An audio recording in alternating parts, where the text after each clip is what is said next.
I'm your Guru. I will make you enlightened. It's my commitment.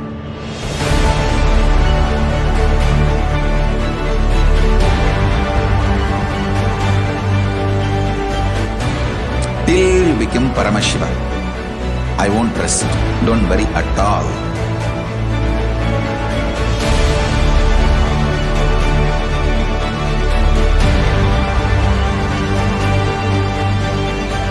To all my disciples, I give you this as a boon. I'll swallow everything with which you are stuck and liberate you all.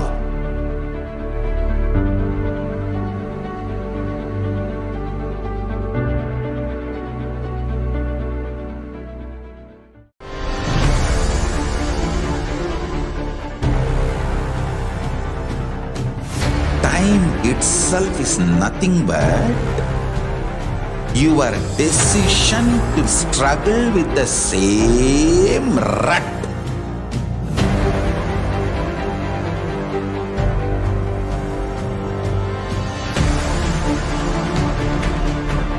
Kala. Your decision to swallow time is Kala Bhairava.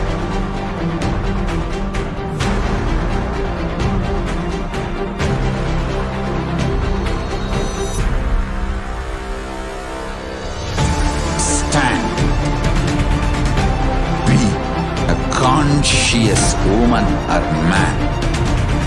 Be conscious being.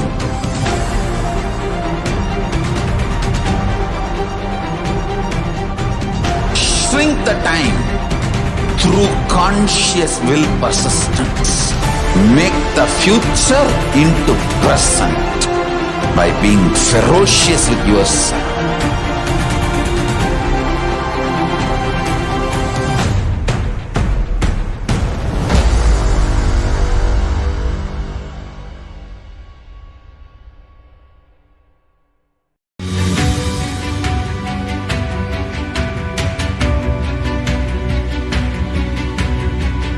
The moment you decide, your consciousness is the supreme identity you have. You will not empower your depression, your frustration,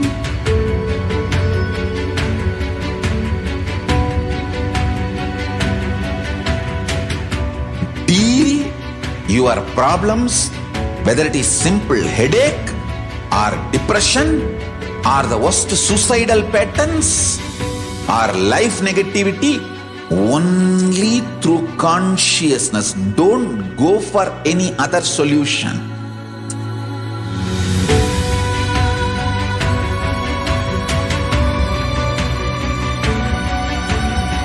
Don't keep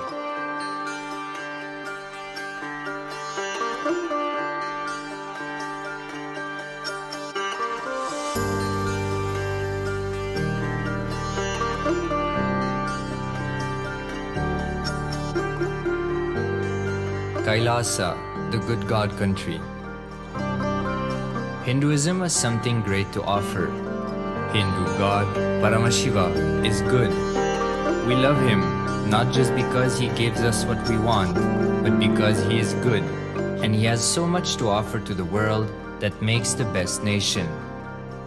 Hindu God has life positive, all-inclusive, good, spiritual, social, political, and moral principles.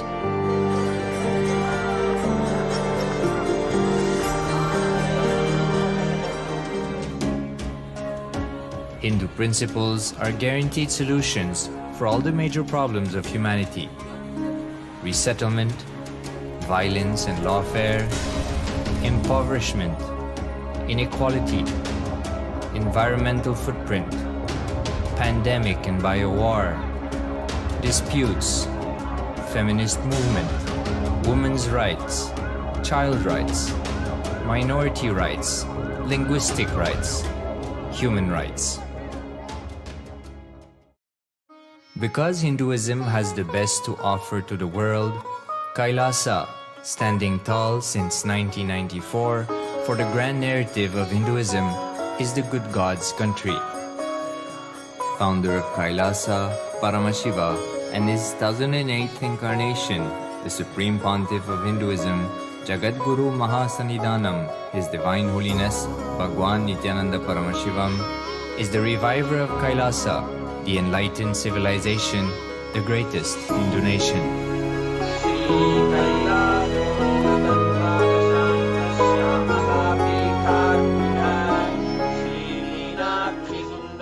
His Divine Holiness was birthed by his predecessors of enlightened masters, great rishis, munis, siddhas,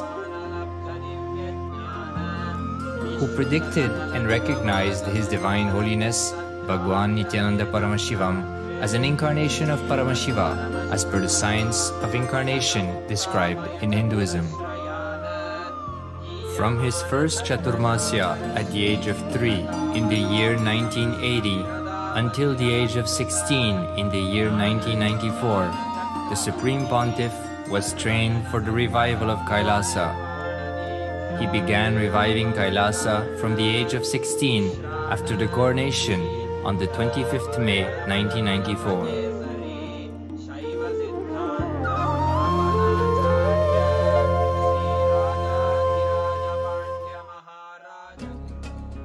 Kailasa that we see today is 26 years of sincere hard work of the reviver and Hindu diaspora all over the world.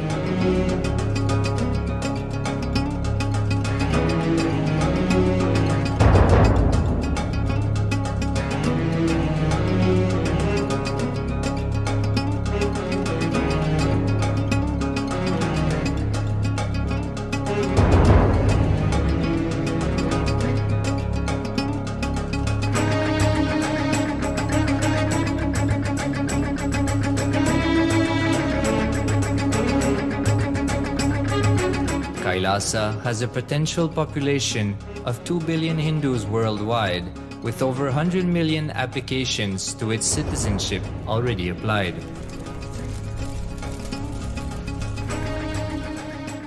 Hinduism has stood over 10,000 years as an enlightened civilization, has been a global beacon of spiritual and timeless wisdom, technology, culture.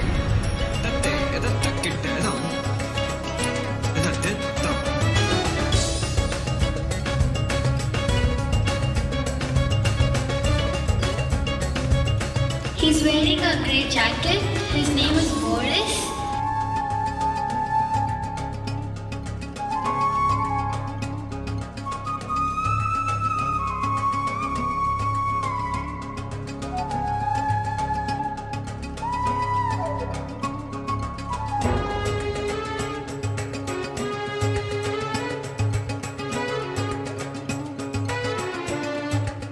The world's ancient civilization produced more than 40% of the world's GDP.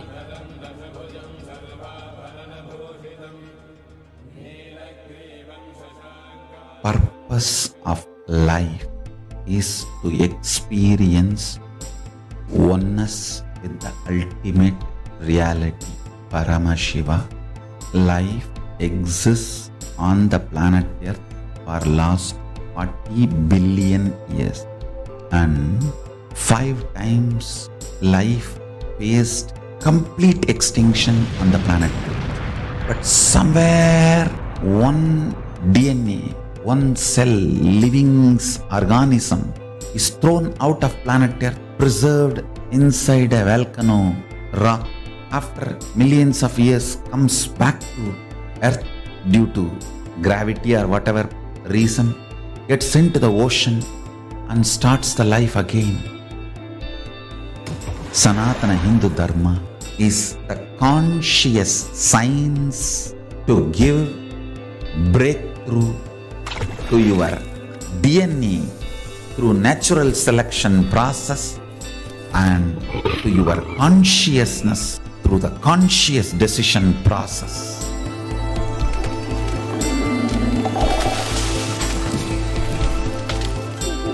Sanatana Hindu Dharma is a sacred spiritual science. It is not bunch of do's and don'ts. No. Please understand, it is the revelations of sacred truths, cosmic truths, powerful cognition. It is still alive, that science is available, time-tested, foolproof. This science of living enlightenment is the complete solution for all the problems individual or society or modern day humanity is facing. Then you will understand all the problems of the modern day humanity. Sanatana Hindu Dharma is solution. Whether the terrorism or climate change, natural calamities or man-made calamities, for all the problems humanity is facing, the only solution is science of living enlightenment, revealed by Paramashiva from the Vedagamas in the modern day through this body. I am a Hindu revivalist, not by any revolution, but by evolution and setting model communities. Understand? Kailasa is reviving the ancient Hindu enlightened civilization. Paramashiva manifested this Kailasa Mandala, the enlightenment ecosystem and the lifestyle. I am going to revive this whole enlightenment ecosystem, Kailasa, by creating a model Kailasas all over the world. I will work sincerely and revive this spiritual science, which is the core for enlightenment ecosystem, making you all manifest the state, space, powers, being, superconsciousness and Kailasa of Paramashiva, and making all of us manifest Paramashiva. In a world ravaged by war, ecological destruction, hatred and division, Kailasa stands as a bold vision of human potential, coexistence, organic living, and alignment with nature.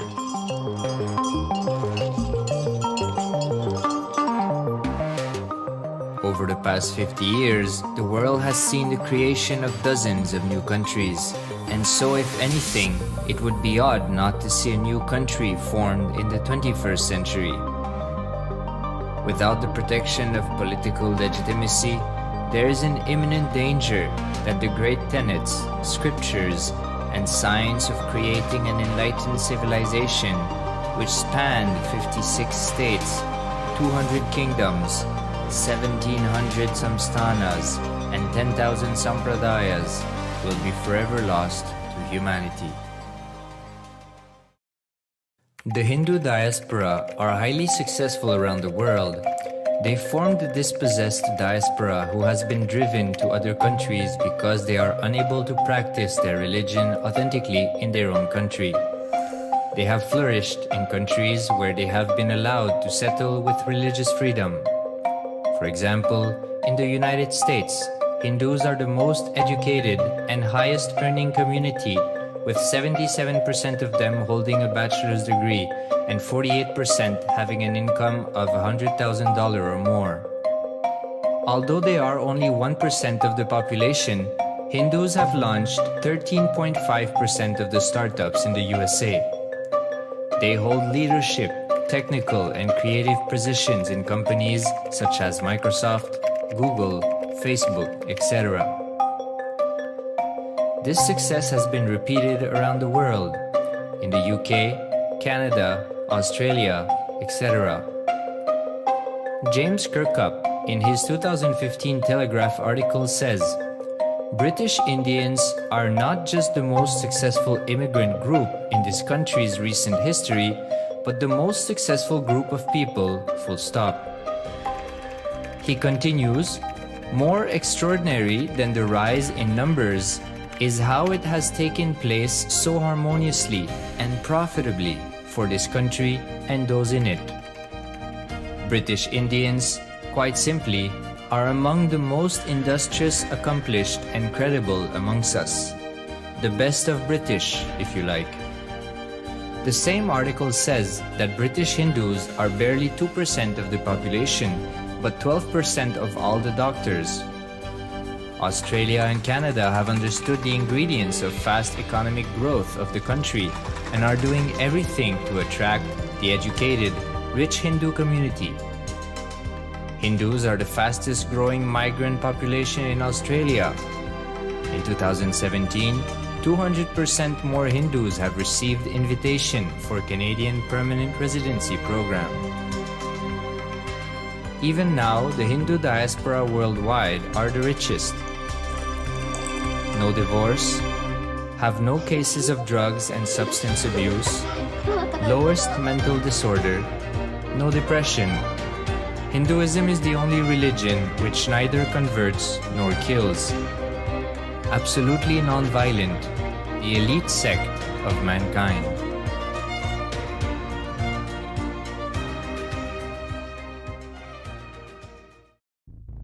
Because the Hindu diaspora worldwide and the Supreme Pontiff are successful in spreading their spiritual Hindu message of openness and inclusiveness against the forces of hatred and exclusivity, they have become the victims of relentless attacks by multi-armed apparatus of state power. Anti-Hindu forces, extremist caste, supremacist militant organization want a one ideology, Hinduism, under their exclusive domain. What they cannot digest into themselves, they systematically delegitimize and exterminate. Lawfare, assassination attempts, character assassination of the Supreme Pontiff of Hinduism, Jagadguru Mahasannidhanam, His Divine Holiness, Bhagavan Nityananda Paramashivam.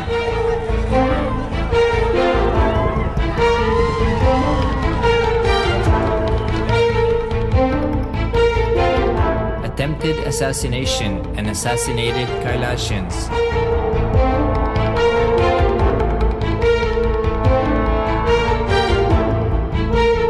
Sexual assaults and rape of female monks of Kailasa. Objectification. Character assassination.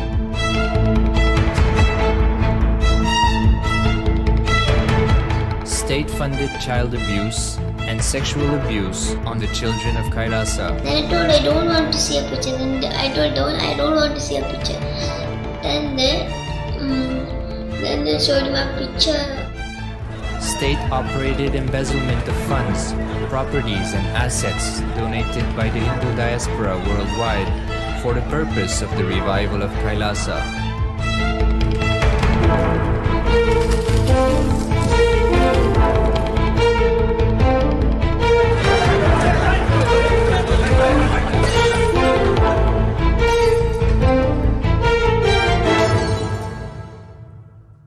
Since 1994, up to until now.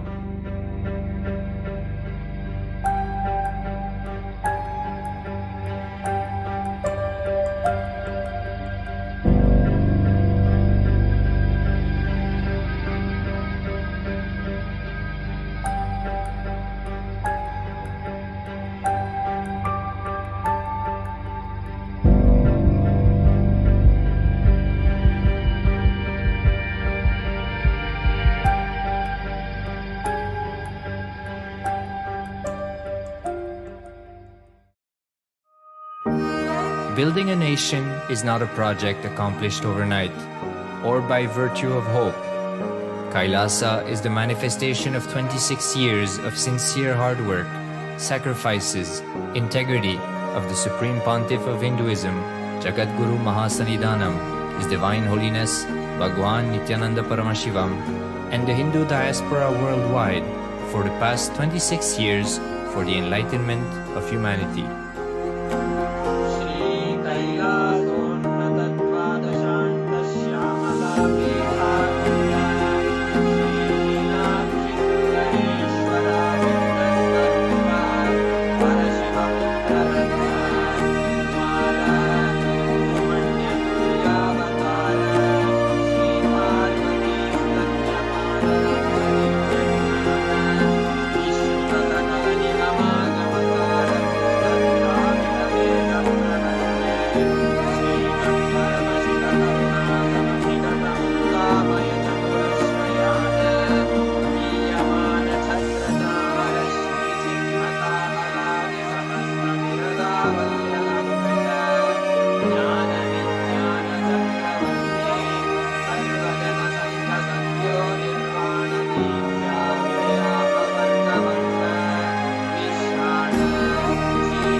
I'm your Guru. I will make you enlightened. It's my commitment.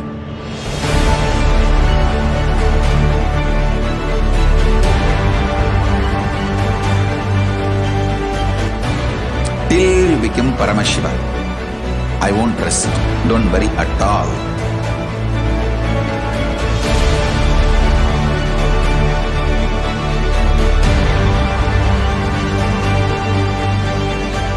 To all my disciples, I give you this as a boon.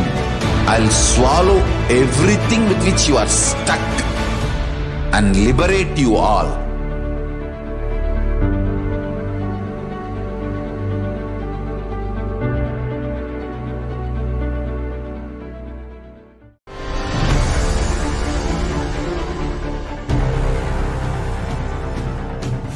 Time itself is nothing but your decision to struggle with the same rut.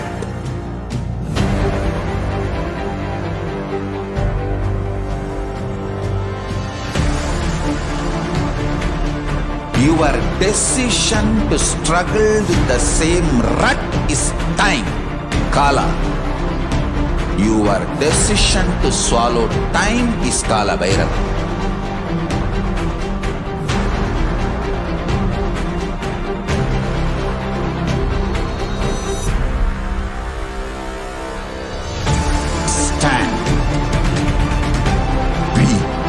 Conscious woman or man. Be conscious being.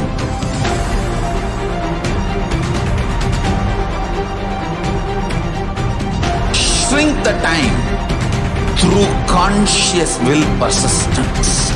Make the future into present by being ferocious with yourself.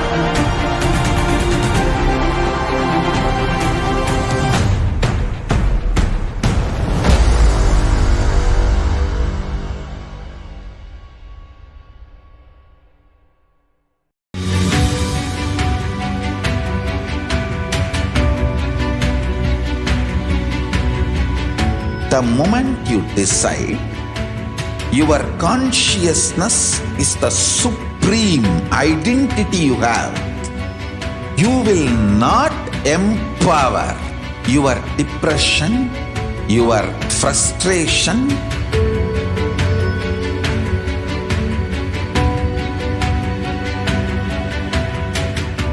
deal your problems, whether it is simple headache or depression or the worst suicidal patterns or life negativity, only through consciousness. Don't go for any other solution.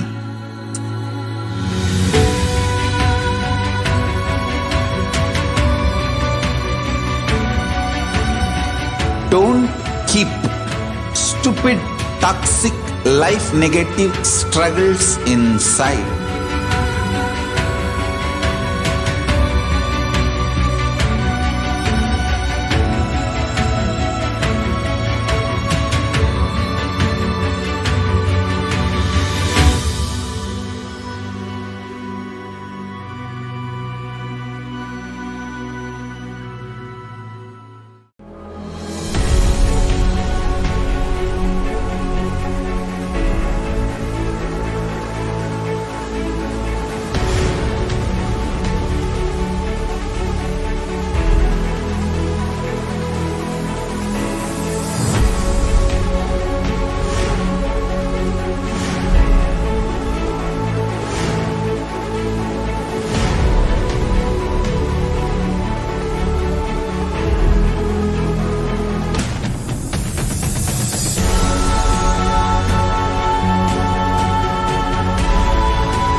Nityanandam Paramasukhadam Kevalam Jnanamurtim Dvandvatitam Gagana Sadrisham Tattvamasya Dilaksham Ekam Nityam Vimalamachalam Sarvadhi Sakshi Bhutam Bhavatitam Triguna-rahitam Sadgurum Tam Namami.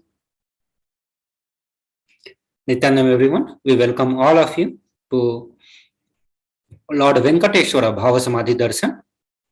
So before we start the session, we have few security measures. Please be aware of all the security measures which is projected here. Also, please be aware of all the important cautions. So today, it's going to be the Venkateshwara Bhava Samadhi Darshan, and through this Venkateshwara Bhava Samadhi Darshan segment, we are going to be learning about how to manifest the conscious wealth, the wealth consciousness with the grace and blessings of Bhagavan Venkateshwara. So the various teachings that we are going to be sharing is directly from the teachings of Supreme Pontiff of Hinduism. And the Malini Vijayavotra Tantra says that by the enlightening teachings, that is Kathana, by the Shaktipata, the graceful transmission of the spiritual powers, by looking at the sacred feet of the Guru, or by complete loving favor of the Guru, the ultimate goal and space, Paramapadam, is attained. So let us get clear about the context, about the understanding that is from the scripture, that is from the Shastra of Hinduism. That by the enlightening teachings, the teachings of the Guru, that is through his satsangs, the various discourses that Supreme Pontiff of Hinduism has given, and by Shaktipada, that is initiations, the Diksha, which is also called the graceful transmission of the spiritual powers, and by looking at the sacred feet of the Guru, by worshipping the divine lotus feet of the Supreme Pontiff of Hinduism, our beloved Guru, or by the complete loving favor of the Guru, the Prasada, the ultimate goal, and through these ways, only the ultimate goal of the life can be achieved, and that is the enlightenment, the conscious breakthrough in our life. So what all we are going to be focusing on today? Today we will focus on learning, building the right understanding about the wealth and abundance. We'll also look into the various understanding that we have built by being in the society, the various understanding on the wealth and abundance. And then we'll talk about who is Bhagavan Venkateshwara, who represents the wealth and the abundance itself. The principles that he radiates, the principles that he embodies or he teaches as Bhagavan Venkateshwara. Also, we'll be looking into how to go beyond the poverty in the wealth consciousness, how to build the wealth consciousness in our life and going beyond the poverty.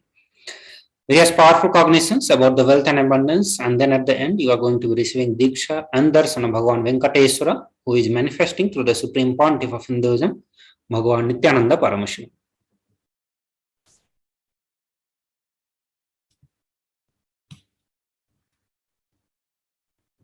So let's start with a brief introduction of Bhagavan Venkateshwara, which is given by Supreme Pontiff of Hinduism. So let us listen to this video.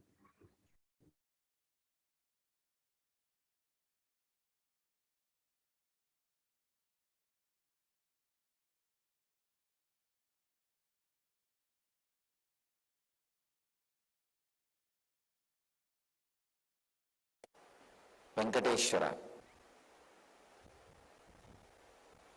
Venkateshwara is one of the most powerful modern day incarnation. Incarnation happened in Kali Yuga.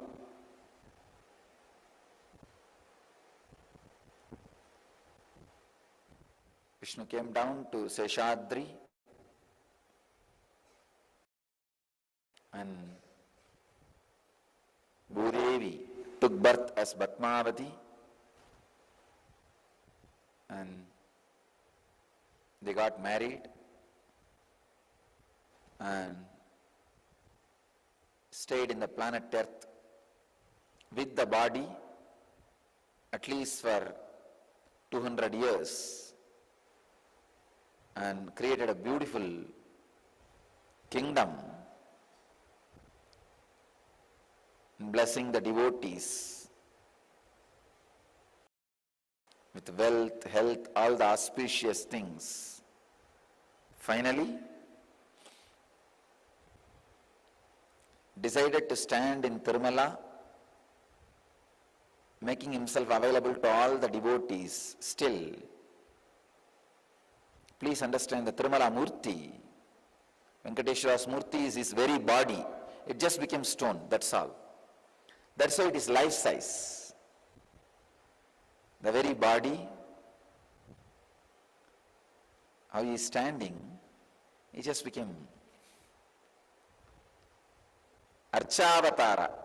Archavatara means the incarnation to receive all the worship and devotion of the people.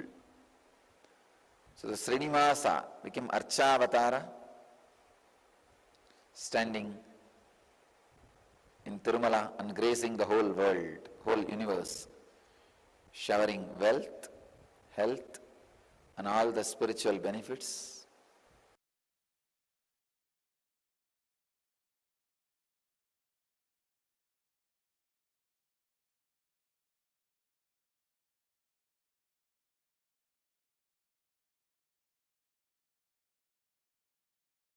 So the various powerful cognitions that we are going to be learning today is going to be about the sacred science of Bhava Samadhi Darshan, Bhagavan Venkateshwara himself, and the powerful cognitions about the wealth and abundance, and what is blocking manifesting wealth in our life, and how we are going to be manifesting wealth and abundance in our life.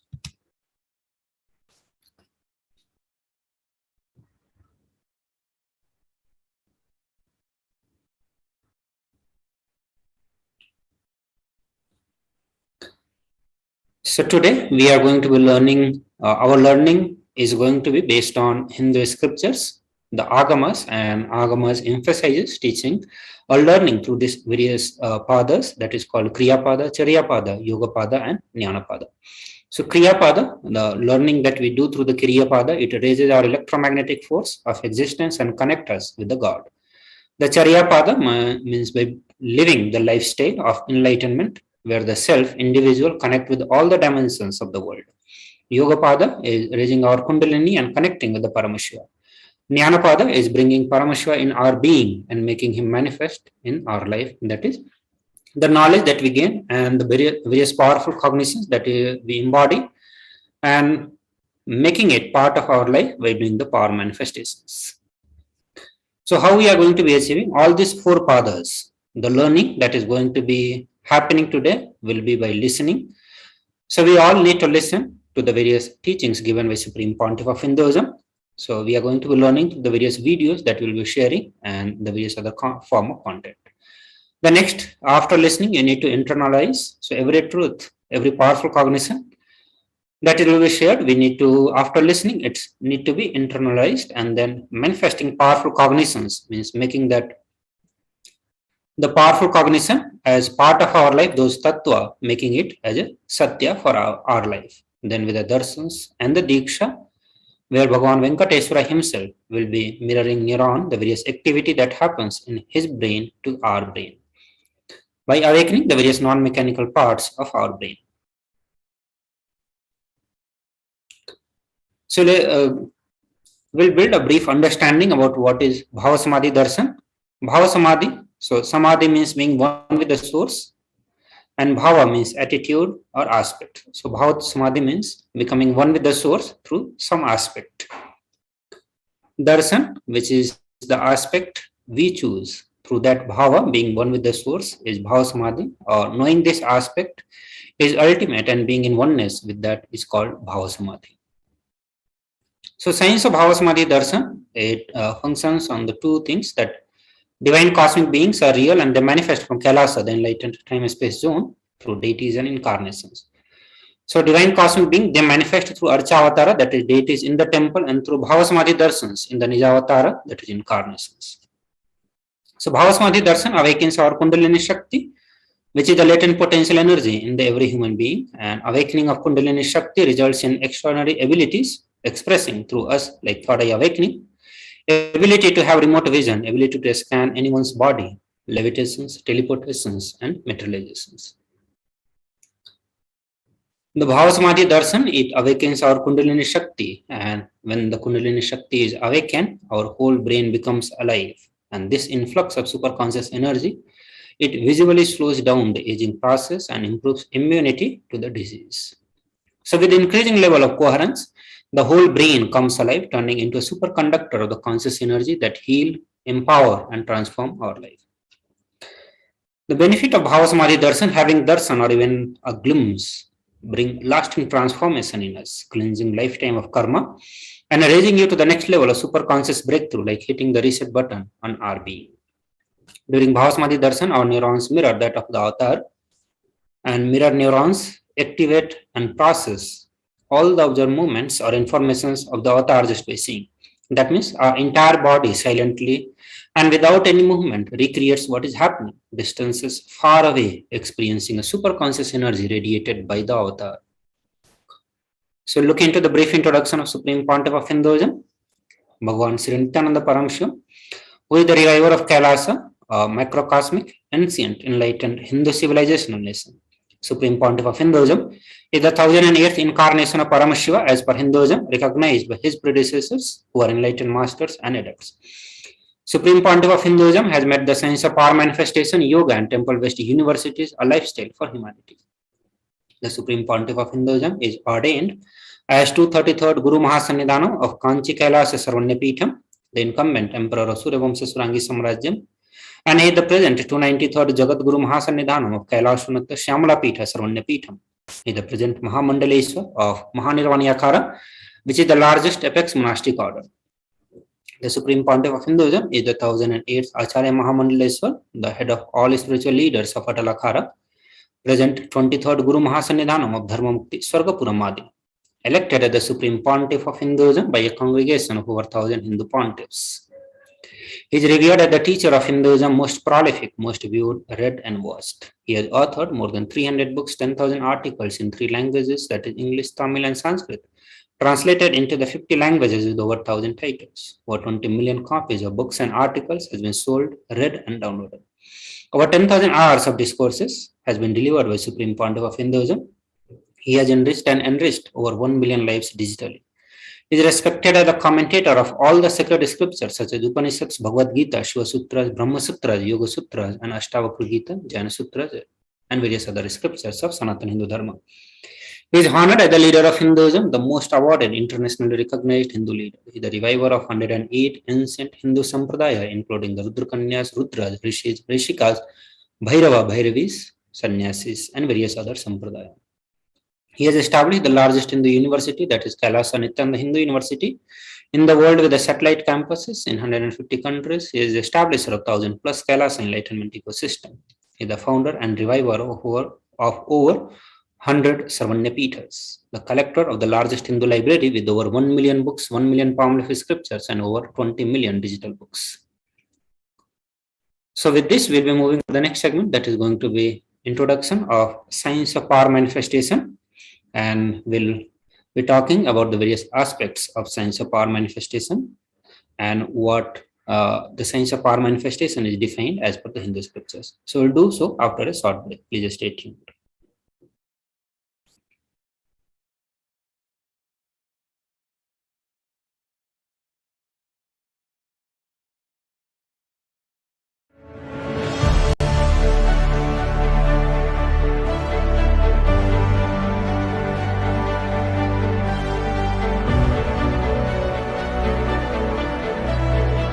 I'm your Guru. I will make you enlightened. It's my commitment.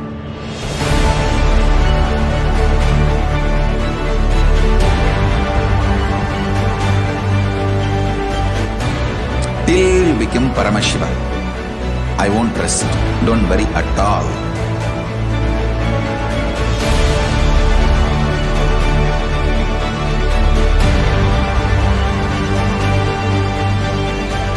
To all my disciples, I give you this as a boon. I'll swallow everything with which you are stuck and liberate you all.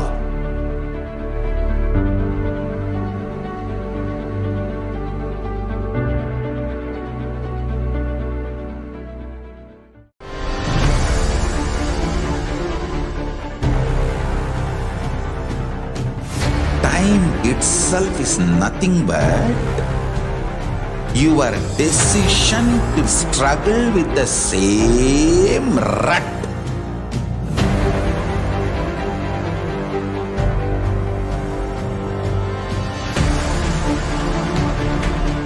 Your decision to struggle with the same rut is time, Kala. Your decision to swallow time is Kala Bhairava.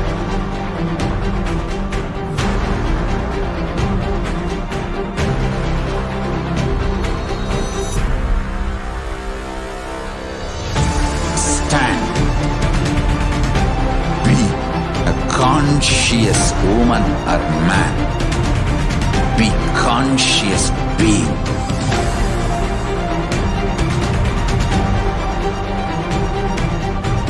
Shrink the time through conscious will persistence.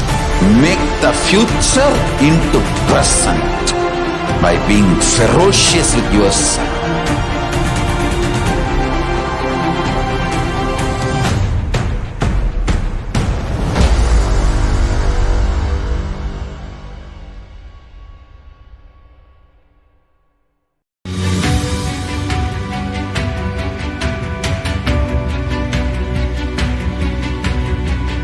The moment you decide, your consciousness is the supreme identity you have.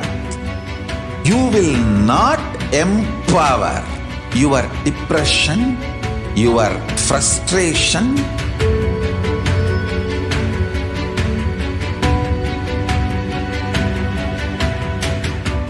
deal your problems, whether it is simple headache or depression or the worst suicidal patterns or life negativity, only through consciousness. Don't go for any other solution.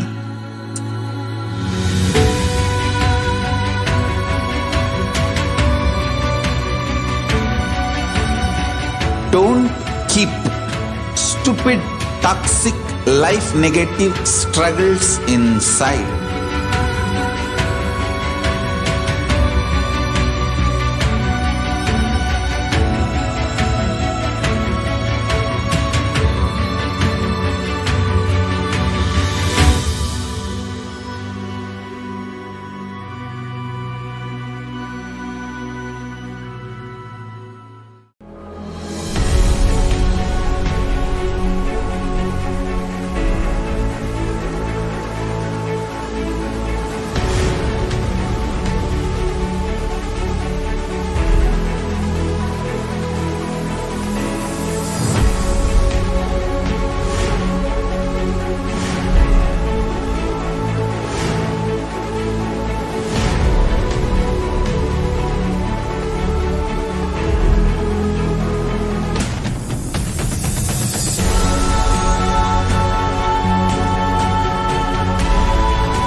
Greater signs of life can be realized with a greater ability to visualize.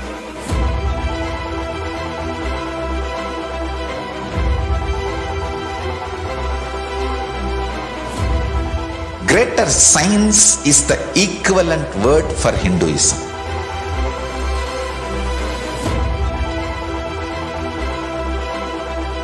When you understand the greater science of life, greater courage, more possibility, more fearlessness, more joy, more bliss.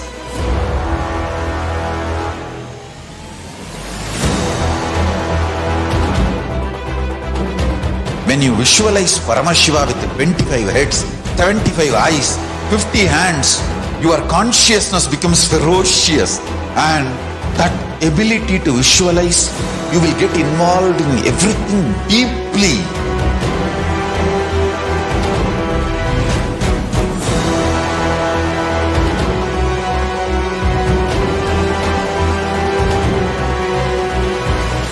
Involved people are the most delicious, most sweet, most beautiful, most juiciest beings of planet Earth.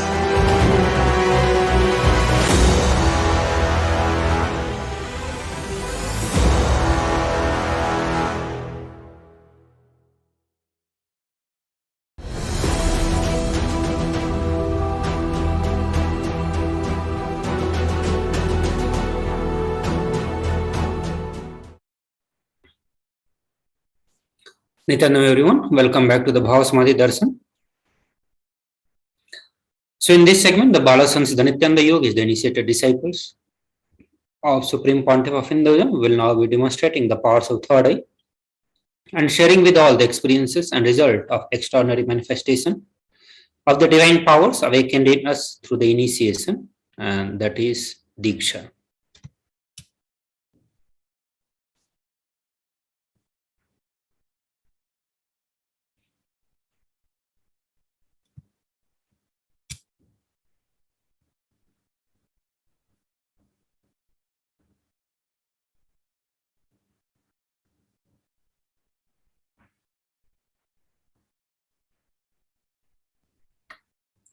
So in today's Bhava Samadhi Darshan, all of us will be receiving the initiation into the third eye and the various other powers with the blessings of the grace of Supreme Pontiff of Hinduism. We will now be manifesting the power of third eye and the power of body scanning. Third eye, which is the cosmic browsing center located between the brows, which upon initiation one can effortlessly express powers and see through the third eye, just as you do with the two eyes. So what are these Shaktis? So in the source scriptures of Hinduism, that is Vedagamas, the powers manifesting Shaktis are described as a system, method, and the science for human being to explore the various possibilities, powers, and have access to the various states of the consciousness. These Shaktis manifest from the fundamental cognition that you are a divine and you need to manifest a divine, and not that you are a man and you need to reach divine. Here the foundation is you are Paramashiva, your unmanifest recognizes that you are Paramashiva even if you have not yet manifested it. Understand? That is why what Paramashiva is revealing through this body and through this system, through this methodology and any samyama you do on the powerful cognitions, you manifest only Shaktis, powers, not Siddhis. Some of the fundamental differences between the Siddhis and the Shaktis, that Shakti is expressed from the space of enlightenment and as a side effect of feeling connection with the divine and the high integrity with the good. The Shaktis are the source of enlightenment, whereas Siddhis are the power that manifest from the tapas or penance for enlightenment. Siddhis are on the path of enlightenment. The Shaktis of Paramashiva manifest through ordinary human being in an extraordinary way after initiation from the avatar. Shaktis are permanent, whereas Siddhis are not permanent and they may divert you from the enlightenment. Paramashiva is the source of all the Shaktis, is the primordial God, divinity in Hinduism, the ultimate reality and cause, which is self-effulgent, all-pervading, unchanging, beyond time, space, form, and causality. At the fundamental base of Avyakta, the unmanifest and Vyakta, the manifest existence, he performs the Panchakritya, the five cosmic acts of Srishti, Sthiti, Samhara, Tirobhava, Anugraha. The Supreme Pontiff of Hinduism, Jagat Guru Mahasannidhanam, His Divine Holiness, Bhagavan Nityananda Paramashivam, as the 1008th living incarnation and representative of Paramashiva, the reviver of Kailasa, the ancient enlightened Hindu civilizational nation, the great cosmic borderless Hindu nation. Ever since the beginning of civilization, the Sanatana Hindu Dharma has been cradle of enlightened beings and highly advanced sciences. It was where the science of enlightenment and the powers was lived, taught as the lifestyle. For the very first time in the modern day, Supreme Pontiff of Hinduism is reviving, transmitting into the world at a record-breaking, never accomplished before. The knowledge and the science of manifesting these Shaktis are passed down from one generation to the next generation through Diksha, that is, initiations by the enlightened Gurus. Supreme Pontiff of Hinduism, being recognized as an incarnation at very young age, was trained and taught the sciences to revive initiations for the billions to manifest the science of power manifestation from the discipline of Vedanta, Tantra, Sri Vidya, Yoga, Yogic powers, Mantra Shastra, Siddha Vidya, science of Aushadha, Advaita, Bhakti Yoga, Parameshwar Jnana, and Parameshwar Vijnana.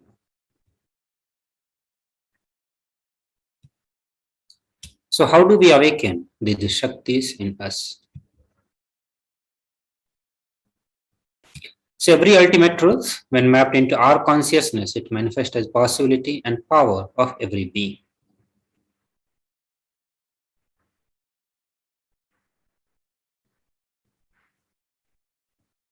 So now we look into the various aspects of evidences as per Hinduism to authenticate the science of power manifestation, and that is Shastra Pramana, Apta Pramana, Atma Pramana, and Sakshi Pramana.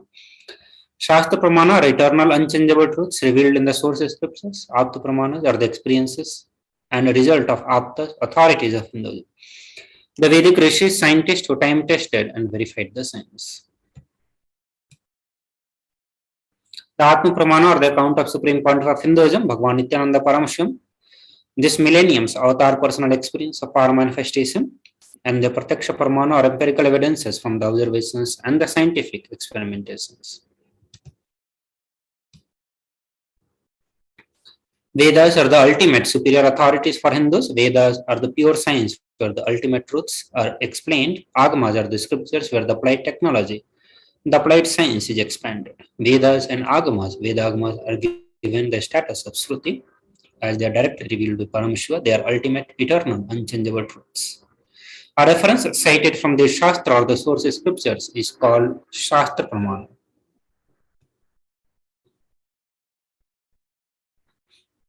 So now let us get ready to witness a very unique and exciting demonstrations of the power of the third eye. So we'll first start with the Shastra Pramana, Apta Pramana, Sakshi Pramana related with the power of body scanning. So we are going to be starting with the power of body scanning.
So we'll be starting not with the power of body scanning, but we are starting with the power of remote vision. So we'll present the various Shastra Pramana, Apta Pramana, Sakshi Pramana for the power of body scan, power of remote vision. The third eye power of remote vision is to see anything beyond the barriers of time, place, space, into the realms and realities of the far distances places. Even in the ocean of 2 planets away, being seated in one place, one can see and experience the happening at any place. The remote vision power is literally the all-pervading experience of Parameshwar's own third eye. The Shastra Pramana, that is from Vijnana Bhairava Tantra, where it says, concentrate and cognize with the restful awareness on one's self in the form of vast etheric space or a sky which is limitless in any direction whatsoever. That's the Chitta Shakti, the power of consciousness freed from all supports reveals and manifests herself as the form of one's essential nature of the self.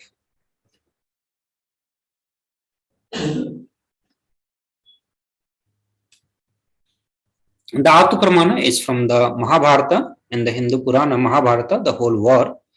The sacred scripture Bhagavad Gita is narrated to the blind king Dhritarashtra by his trusted charioteer Sanjaya. Sanjaya is initiated into the third power of Duradrishti and Durashruti, which is power of hearing remote distances. It is through Sanjaya's narration that humanity has received the sacred scripture Bhagavad Gita. The Atma Pramana, and this is from the life of Supreme Pontiff of Hinduism, who himself received the initiation into the science of, into the power of remote vision, and he also demonstrated this power, he lived this power, authenticated this power. So Supreme Pontiff of Hinduism shares from his own life, and this is he and his interaction, the Leela between his Guru, Narayana Swami Tata, who was one of the Guru of Supreme Pontiff of Hinduism and well known in Tiruvannamalai to see remote distances at ease. One day, a senior police officer came to Narayana Swami Tata seeking help to find a thief whom they were searching for last 1 week. Narayana Swami Tata turned towards Supreme Pontiff of Hinduism and asked him to see the whereabouts in the mirror with the Jnananjana applied and so to the police officer. Supreme Pontiff of Hinduism not only saw the whereabouts of the thief in the mirror, but also showed the same to the police officer, after which the thief was caught in the same location as revealed by the Supreme Pontiff of Hinduism. So there have been many disciples, devotees of Supreme Pontiff of Hinduism, who started expressing the power of remote vision after initiation from the Supreme Pontiff of Hinduism.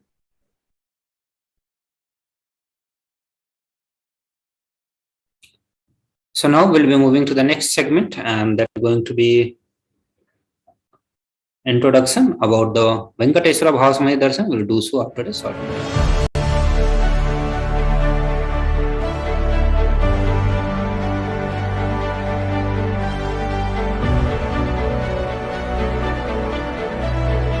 I'm your Guru.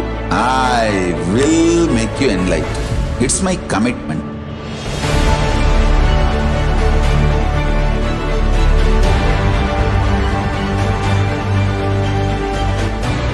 Till you become Paramashivam, I won't rest. Don't worry at all.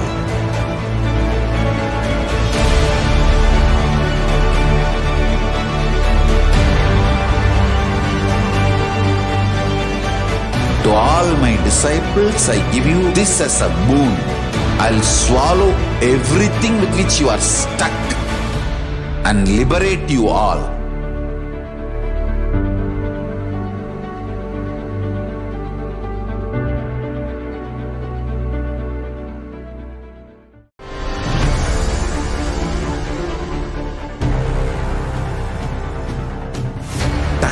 Itself is nothing but your decision to struggle with the same rut.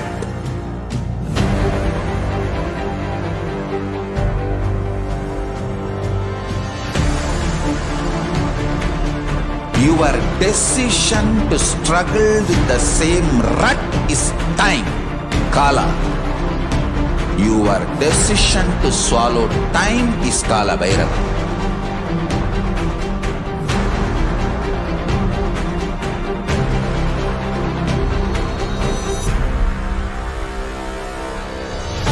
Stand. Be a conscious woman or man. Be conscious being.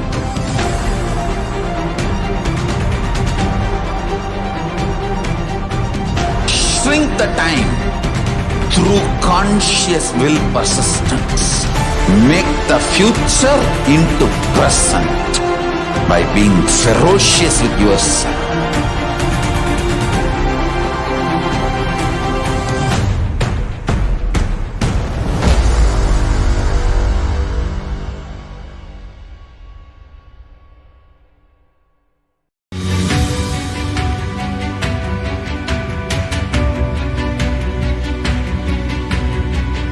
The moment you decide, your consciousness is the supreme identity you have. You will not empower your depression, your frustration,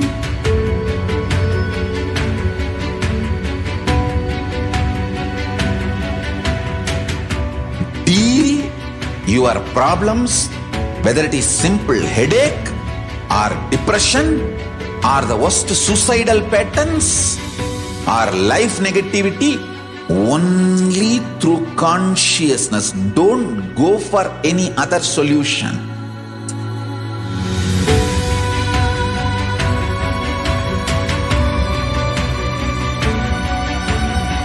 Don't keep stupid, toxic, life negative struggles inside.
Greater signs of life can be realized with a greater ability to visualize.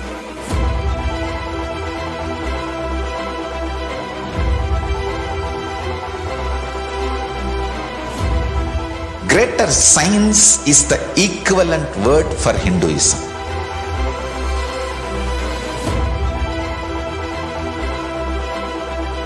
When you understand the greater signs of life, greater courage, more possibility, more fearlessness, more joy, more bliss.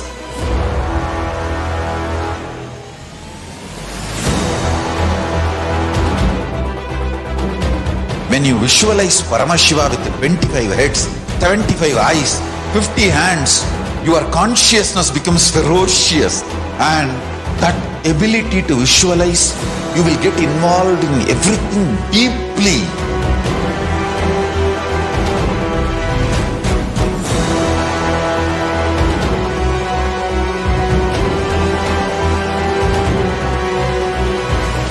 Involved people are the most delicious, most sweet, most beautiful, most juiciest beings of planet Earth.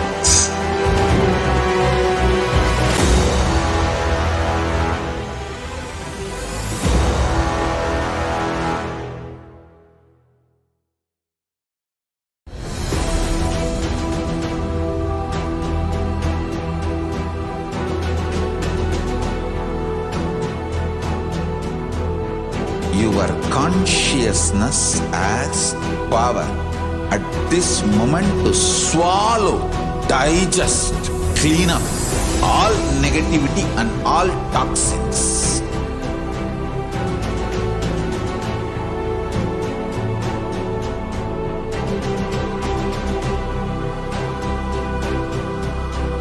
Develop a powerful will persistence. That's the most important asset for life. Nityananda everyone, welcome back to the Venkateshwara Bhava Samadhi Darshan. So now, through this Bhava Samadhi Darshan, we are going to be learning various things, and would like to present a brief picture of where the world is standing today, and how Kailasa, through its spiritual solutions, can enrich and has been enriching the humanity.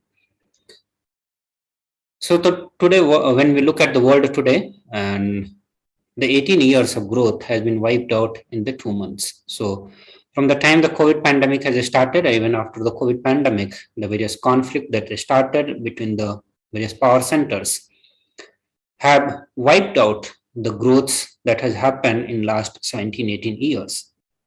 And we can look at the various figures, and the whole world has been facing the various forms of crisis, whether it's a food crisis or the energy crisis that the world is facing, or because of this too, the various other forms of crisis that has taken place.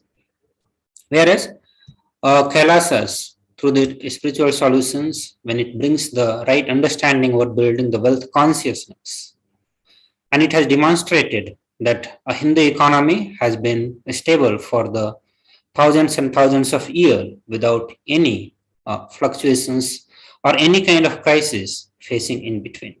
So Kailasa had that solution to give a stable economic system into the world. So who is Bhagavan Venkateshwara? It's very important to understand every principle, whether it is health, wealth, or relationships, various aspects of the Hindu lifestyle. All of these are represented by a principle, by embodying or by the divine manifestations of the Paramashivam. Lord Venkateshwara, who embodies the principle of manifesting the wealth and abundance. So we'll have a brief introduction about who is Venkateshwara. So Venkateshwara is one of the most powerful modern day incarnation who happened in the Kali Yuga. Mahavishnu himself came down at the Sheshadri, and Bhudevi took birth as Padmavati, and they both got married, stayed in the planet Earth with the body for at least 200 years. They created a very beautiful kingdom, blessings the devotees with the wealth, health, and all the auspicious things. Lord Venkateshwara himself decided to stand in Tirumala, making himself available to all the devotees as the Archavatara, the deity. His very physical body became the deity. The very body that he is standing now is nothing other than his physical body.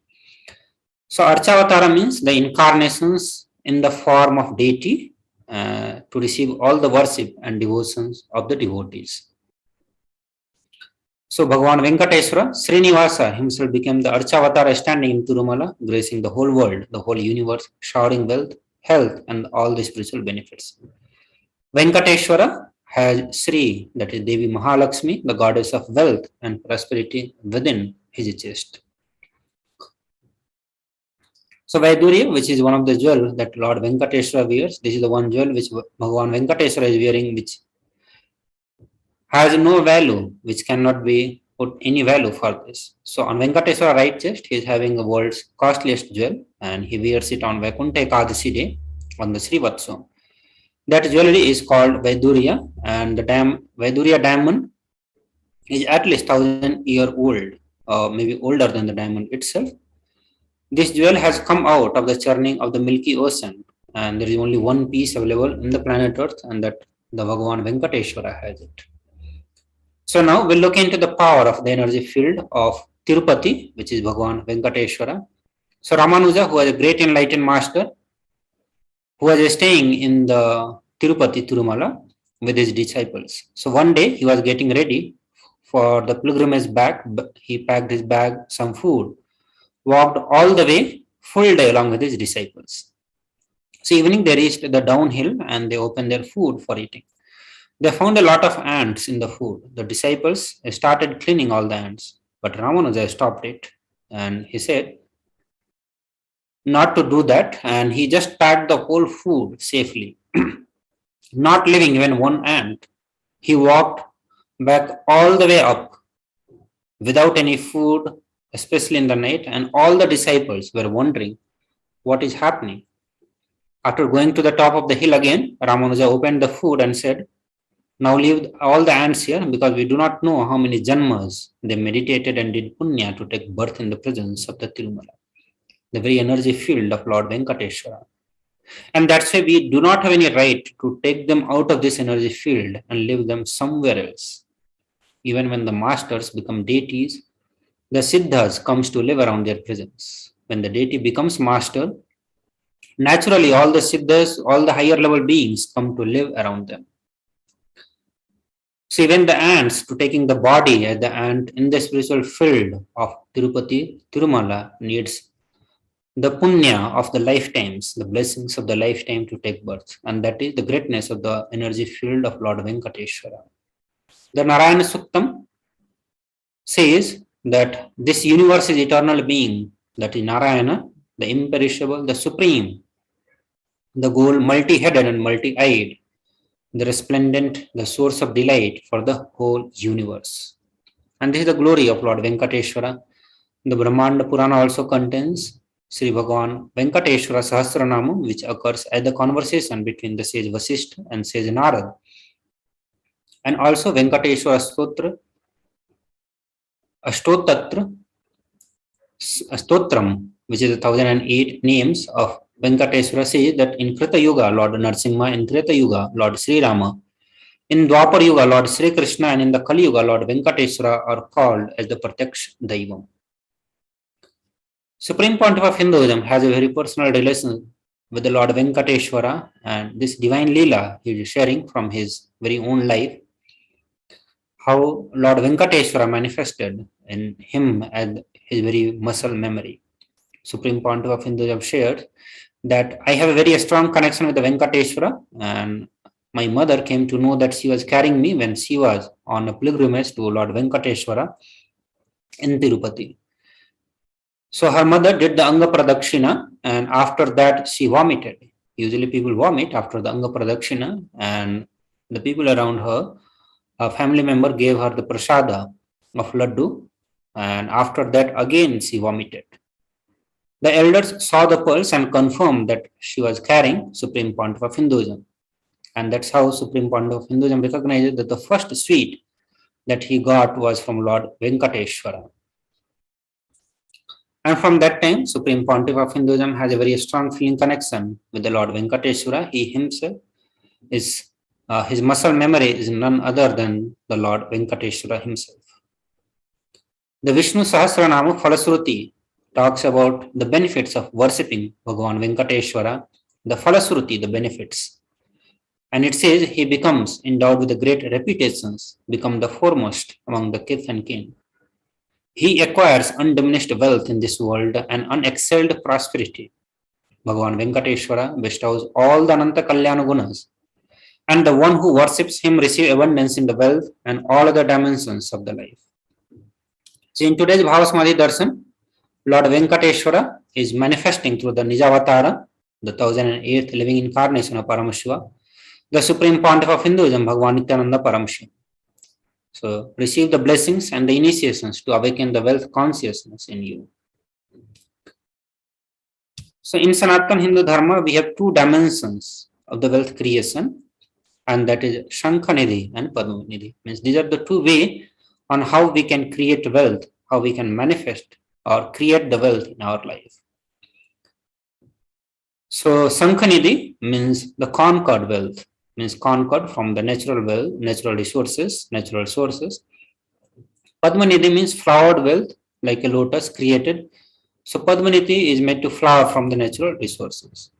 So the various forms of natural resources that we get, creating the wealth or abundance out of those natural resources is called Padmanidhi. And for both these types of creation of wealth, to God who represents them, So one is Kubera, who represents holding wealth, and he sits on the wealth like treasury, stock market. So Kubera, Lord Kubera enjoys the subtle power that holding wealth can bring. Lakshmi represents wealth that is flowering, circulating or current. Lakshmi uses the wealth to enrich herself and the world. Lakshmi creates wealth effortlessly, uses it freely, and distributes it unconditionally. So now we'll look into the wealth creation the Hindu way, and we'll start this after a short break. So please stay tuned.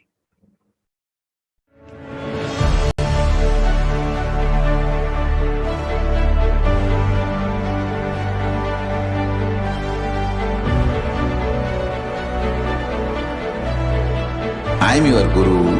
I will make you enlightened. It's my commitment.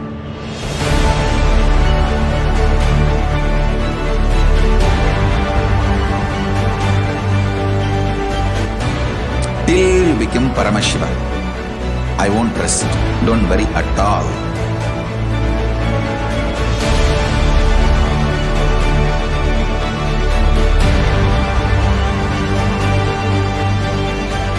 To all my disciples, I give you this as a boon. I'll swallow everything with which you are stuck and liberate you all.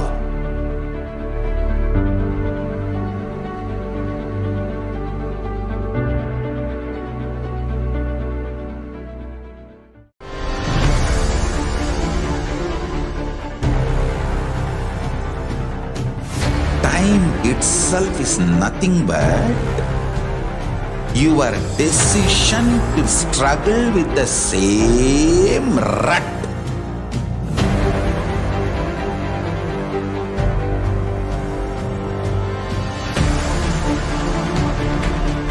Your decision to struggle with the same rut is time, Kala. Your decision to swallow time is Kala Bhairava.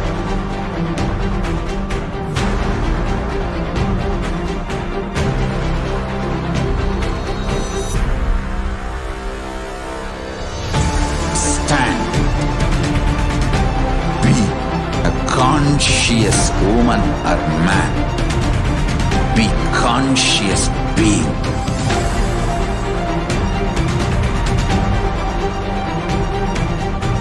Shrink the time through conscious will persistence. Make the future into present by being ferocious with yourself.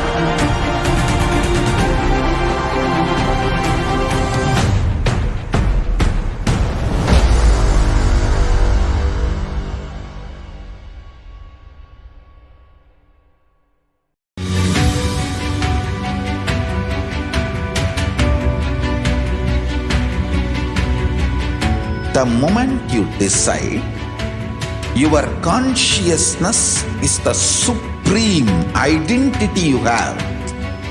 You will not empower your depression, your frustration,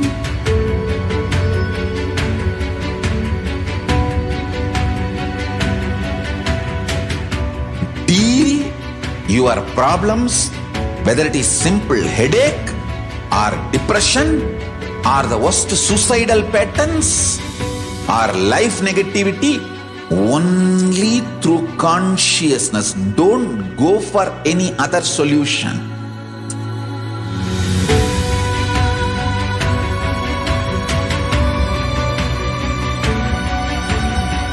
Don't keep stupid, toxic, life negative struggles inside.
greater signs of life can be realized with a greater ability to visualize.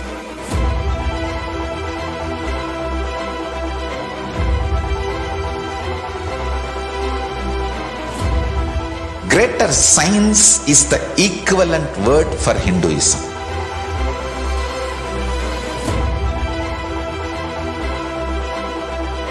When you understand the greater signs of life, greater courage, more possibility, more fearlessness, more joy, more bliss.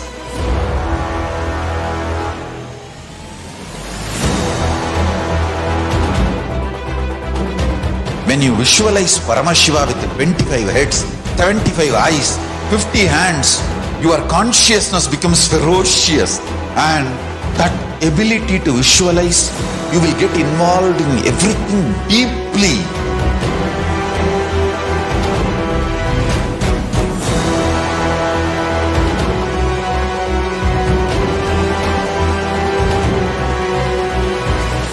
Involved people are the most delicious, most sweet, most beautiful, most juiciest beings of planet Earth.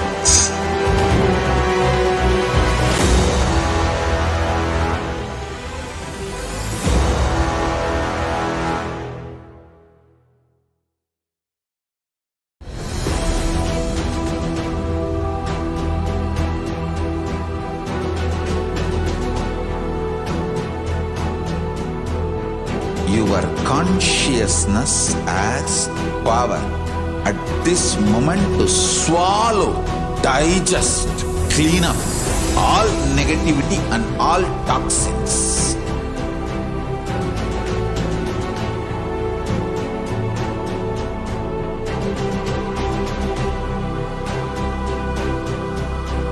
Develop a powerful will persistence. That's the most important asset for life.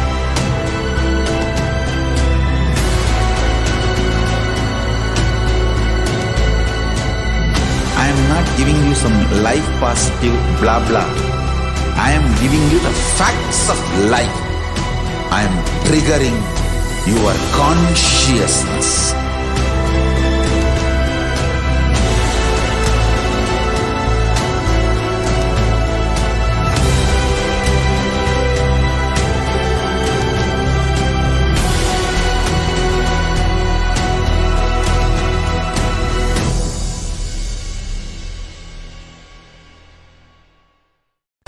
Just be alive for next 3 years. Don't die within next 3 years.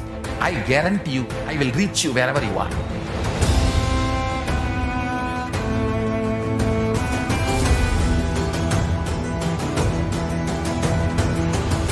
Be alive, somehow be alive for next 3 years. I will reach you wherever you are, whichever corner of the world you may be. I will reach you with enlightenment. It's my commitment to humanity.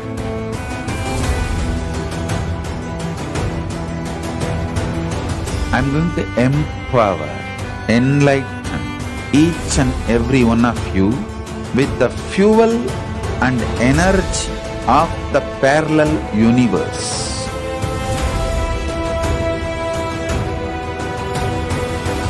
I'll infuse this intense supernal effulgence DNA, Tejas, Ojas, Kundalini Shakti into your spine to consciously lift you to Kailasa.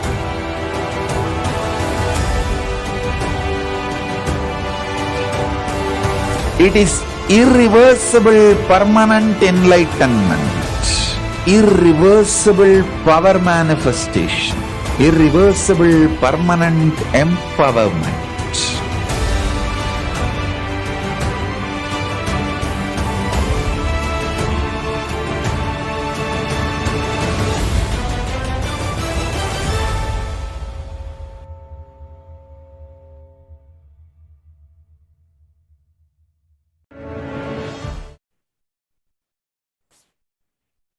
Nityanandam everyone. Welcome back to the Bhava Samadhi Darshan of Lord Venkateshwara. So now we'll enter into the various powerful cognitions that will help us to manifest or create wealth in our life.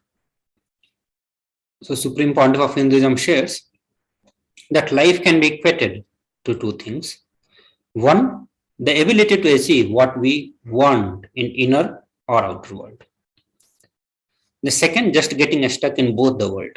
These are the only two equations. Either we are successful in the inner world or outer world, or we are stuck in both the world. So everybody wants wealth, but they do not increase the life in them to the level they want it. Means wealth can be equated to the life energy we express. So this is a powerful cognition that we need to internalize, that wealth is nothing but the life energy we express. So if we want to manifest the wealth to the level we want, to the same level, we need to increase the the life in us. It is a straight equation because as of now, a normal man has wealth as the first priority in the life. Every single person on this planet Earth want to manifest wealth in their life. This one of their priority. For most, it is the first priority. So if we do not have the wealth, do not blame anybody else. We are not expressing life in us. Life energy is not happening. Means if the life energy is happening, the wealth has to happen, because wealth is nothing but the life energy that we express. Creating wealth is intrinsic part of the life. Bhagavan Sri Krishna says in Bhagavad Gita, Gahano karmano gatihi. Means the universe by its very nature works. It goes on creating, expressing more and more creativity, expressing more and more of life energy. Here, Supreme Pontiff of Hinduism says that if we have at least the goal of creating wealth, you will be creative, your energy will be channeled in the right direction. It will be channeled properly. So this is one of the things that we need to understand. Having the goal of creating wealth will make us very creative. Our energy will be channeled. The first priority in the life of a human should be moksha, working for enlightenment. But till that happens, the second priority can be creating wealth. So work for enlightenment. If that is not the first priority, or till that doesn't happen, then keep the purpose, and that should be creating wealth. Creating wealth makes us non-violent because our whole energy becomes creative. Creating wealth brings tremendous interest in the life and non-violence. So just by having the intention, having this goal of creating wealth can solve tons of problems for our life and at a humanity at large, from the humanity itself. Creating wealth can bring tremendous interest in the life. That means it will make you life positive. All the life positive qualities you will start radiating, expressing, living it. You will become non-violent. The violence from the humanity can be reduced by being creative, by having this intention to create wealth. It will make our whole energy creative. A complete new life will start happening in us. So what is wealth? Let us understand more and more about the wealth. Wealth is not just an object or thing to be achieved, but wealth is a very extension of us. So we all have certain understanding about the wealth that we have built from the various dimensions, from the various sources in our life, either from the society, from our family, by our own understanding, or through the education system, or through any other means. So all of us have certain idea, understanding about the wealth. Here, Supreme Pontiff of Hinduism is giving the Hindu view, the Hindu principle, or Hindu understanding on the wealth. That wealth is not just an object or thing to be achieved, but wealth is an extension of you. Anything that adds to you is wealth. The quality of health that you enjoy is your wealth. The state of your relationships is your wealth.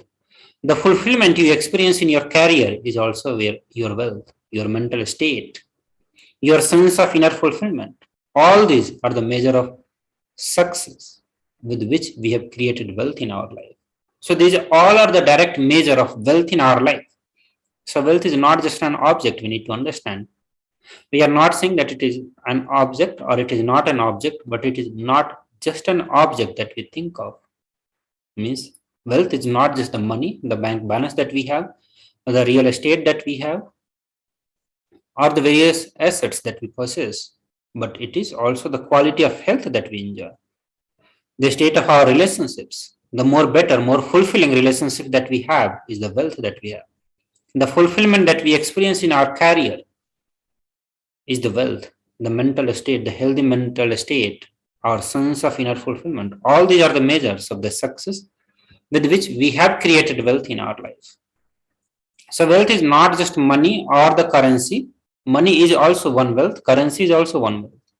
The assets that we have is one wealth. But being active, being alive is also one wealth. All these put together is wealth, whether it's money, currency, assets, being active, alive. So here, Supreme Pontiff of Hinduism shares another powerful understanding that wealth is neither bad nor good, just a utility value.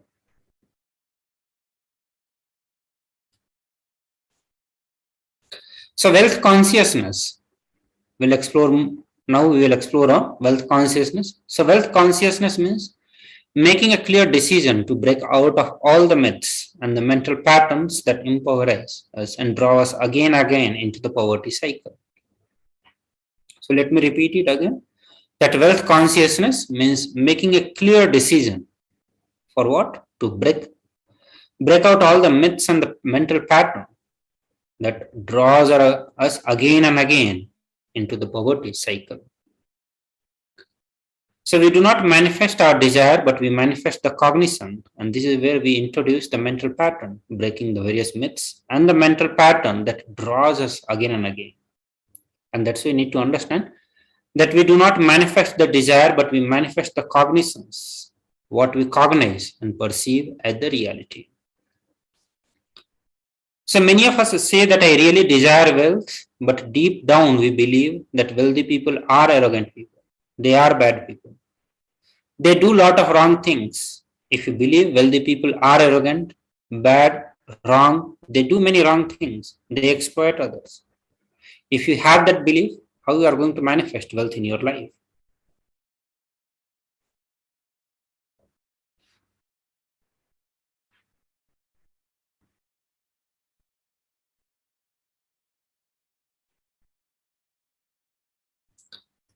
So now looking into the perceptions. So our perception is the material out of which our reality is made. If we desire wealth, we believe, we perceive. But if we believe, perceive, cognize wealthy people are bad people or wealth is too much of responsibility, naturally we will not manifest wealth in our life. The gap between our desire and our perception is called mental patterns.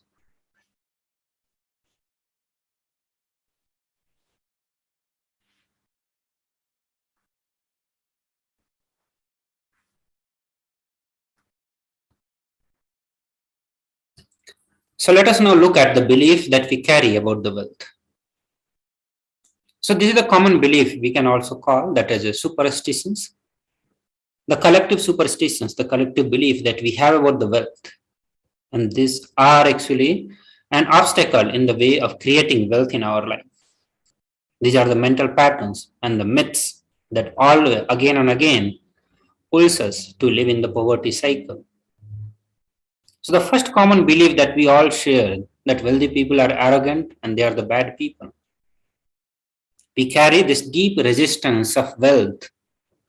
And because of this, we carry a deep resistance of wealth, and it ends in not accumulating wealth. Or even if we accumulate wealth, we'll carry a deep guilt of having wealth in our life. But the truth is that arrogance does not come by the wealth. Arrogant people will be arrogant whether they have wealth or not. So arrogance means behaving as if we are more important than or know more than other people. But we wrongly associate wealth to arrogance. create a pattern and start hating wealth as well, the same way we hate arrogance. The next common belief that we have is poverty is good. Deep inside us, we label poverty as the good quality. We feel reverence and respect for poverty. Then how we are going to generate wealth? It's not possible. If we believe that poverty is good, that is what we are going to be manifesting. We will become a center of magnet. We will become a magnetic center of poverty and will attract that kind of lifestyle. The next common belief that handling wealth is more responsibility. We may feel uncomfortable. Whatever I want, I'll not get it. Maybe you come to this conclusion by looking at some wealthy people who did not have the time for themselves. So when we say that handling wealth is more responsibility, in a way that handling wealth, having more and more of wealth will not give me time, will not have enough time, sufficient time to spend with my family or to do things which I want. So you may feel uncomfortable. Maybe we came to this conclusion by looking at some wealthy people who did not have wealth. Some more inadequate beliefs about the wealth that making money is a sin. And many of us carry this idea that creating wealth is a sin. But here Supreme Pontiff of Hinduism says that create as much as wealth as you can. Celebrate it, share it. Wealth consciousness is nothing but the high creativity with the high responsibility. So create as much as wealth as you can. Celebrate it, share it. Wealth consciousness is high creativity with high responsibility. Next, wealthy people work smart, not hard. Supreme Pontiff of Hinduism says that do not be too lazy to bend your body and mind to realize your dreams. Read the stories of any famous millionaire today and you will see that wealth has not come from a guinea in a bottle. The next belief that we carry that you have to be wealthy to have the wealth of it. Here says, Supreme Pontiff of Hinduism says that wealth serves those who are wealthy in their very consciousness. So coming to this conclusion that whether you are worthy of it or not, rather you should focus on building the wealth consciousness. If you have the wealth consciousness in you, wealth will follow you. You will manifest wealth in your life. So now looking into the will persistence, a technique to break all the mental patterns, the myth that we carry about the wealth. So anything that we cognize, we create a certain energy field about our cognitions. So any cognition, let's say any cognition that we carry regarding the wealth, that if we carry the cognition that poverty is good, we become a magnetic center for that, about this cognition in our life. And we attract situations, people, everything around us to make that cognition into reality. If we carry this idea that wealthy people are arrogant, if we are centered into that cognition, we become a magnetic center for that. We attract those kind of wealthy people who will be arrogant. Not because they had the wealth, but by very nature they will be arrogant. So we'll attract those kind of situations, people, everything around us to make that cognition into reality. Same way, we can use our will persistence to manifest the right cognitions in our life and thus attracting the wealth to manifest all our reality. Our decision that we are not going to give up our intention is the will persistence. So any intention that we carry, having a will, having a decision that I'm not going to give up, my intention is will persistence. So our mental pattern goes on affecting us. We need to understand that the source of not having wealth in our life is nothing other than the mental patterns. It goes on affecting our life, but we always tell that I'm too busy to repair myself. It's like sitting in a broken car and go on be rotating the handle or pushing or pulling the gears. Do whatever you want, but you will not going to move even a single inch. And if somebody says that why don't you repair your broken car, you are not moving. We say that no, I'm too busy to repair. I can't get down now and repair because I'm hurriedly going to some place. So this is nothing but the utter stupidity. And that's what we are doing. Our mental pattern is such that we are continuously cherishing. We are becoming a magnetic center of being a poor. or not having wealth in our life, but rather than repairing these mental patterns, we are working in some other directions. When we ask to repair these mental patterns, which draws us again and again into this poverty cycle, we say that we are too busy to work upon this. But it's a sheer stupidity, because as long as these mental patterns exist, we'll not be able to manifest wealth in our life, will not be a magnetic center to create wealth, or creating a life, situations, people around us who will help us to manifest wealth. So we may be desiring to have the wealth, but we may not be believing, perceiving, or cognizing it as your possibility. Understand, this is the mental pattern. So what we deeply believe, what we believe deeply inside us, what we cognize, what we perceive as the reality, that's only is going to be manifesting, not our desires. The first and foremost step that we need to do is creating an energy field of attracting wealth, means creating a wealth consciousness, creating a set of cognitions which will help us to attract wealth, which will help us to bring the wealth consciousness in us. So now, let us listen to the secret of attracting wealth.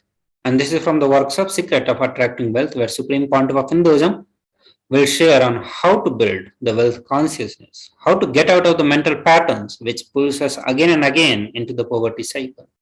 Let us listen to this video.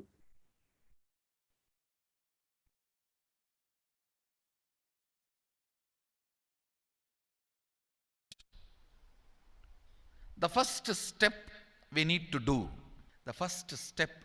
do, looking back, the gap between your desire and your cognitions, how you started perceiving wealth, money, how you started perceiving. I can tell you a small story. First time, how I was introduced to money and started interacting with money. I still remember my 3rd birthday. My father has given me a Ganesha who actually ate food. If you have read my biography, you would have read the incident. If you are interested, you can go to YouTube, where I have narrated the whole story. I was given that Ganesha as a gift, and I was so curious and busy with playing with the deity. And then in Indian village we have a habit, all the family elders will give coins on the birthday as a gift to the kids. So I was sitting and playing with my Ganesha, and all the family elders came. I am supposed to bow down to them. It's a tradition. So I touch their feet and they will give money. A lot of money got collected. Must be some 70, 80 rupees. In those days it's a big money, and for a kid it's a too big money. And it was too much of coins and notes, so my father helped me to pack the whole thing in a hand key. So I looked at him and asked, what should I do with this? He said, you can buy whatever you want. I said, I don't need anything. I only wanted this Ganesha. You already gave it to me. I don't need anything. He said, then you can give it to anybody you want. So I just called all my cousins, brothers, everyone was playing. I grew up in a large joint family. 27 of us grew up together. So it's almost like a one school, small school. So all of them are playing. I called in my loud voice, hey, anybody wants, come and take this money? I don't want it. So 4 or 5 kids were running, and my elder brother ran fast and took the whole thing, whole hand key. My father told me to tell my elder brother to share everyone, to share with all. I said, I have decided I don't want. And I said, whoever wants, take it. So he took it. How can I interfere in this after that? It's up to him. I will not even interfere. giving any further instruction to how they should share or who should share and all that. I said I don't want. That's my first relationship with money. I still see very clearly that's the same relationship.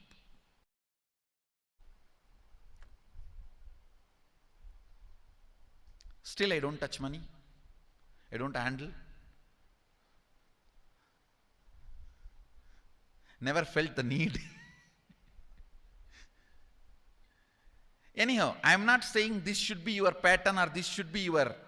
I am just giving you an example how I started relating with. So now dig out how you started relating with money. That was actually my completion with money. I touched first time money only to give dana. Still I am doing the same thing. Still I touch money only to give dana. How you cognized money, wealth, what all your perceptions and beliefs and cognitions about money. Let's dig out. Let's get them out first. The moment you remember money, does it bring tremendous pain, suffering, impossibility, all that in you? What is the emotion or energy it invokes in you?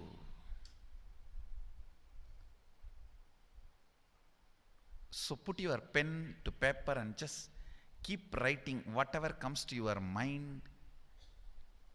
If you feel tortured, irritated, the moment you think of money, whatever you think, money is difficult, money is impossible, money is, unless you cheat, you can't get the money. Even if you cheat it, somebody will cheat from you. So much goes on inside you about money. Your incompletions with money. Just spend few minutes and let's dig out all the incompletions, mental patterns we have, perceptions, beliefs and cognitions we have about money. Listen, the first step we need to do now, cleaning up, completing these mental thought patterns, the incompletion patterns related to wealth, and stopping them from recurring. Please understand. Biggest problem is when you do not recognize something as a pattern, it continues to exist in you and recur. Please understand. Recurring, for example, today you remember, yes, I have a lot of incompletions and patterns. Incompletion means, let me define.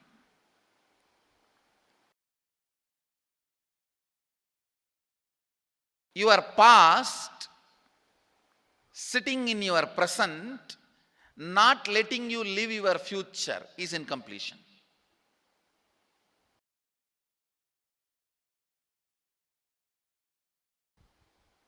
It has no logic. Because you lost love of somebody, you decide never to love again. It has no logic.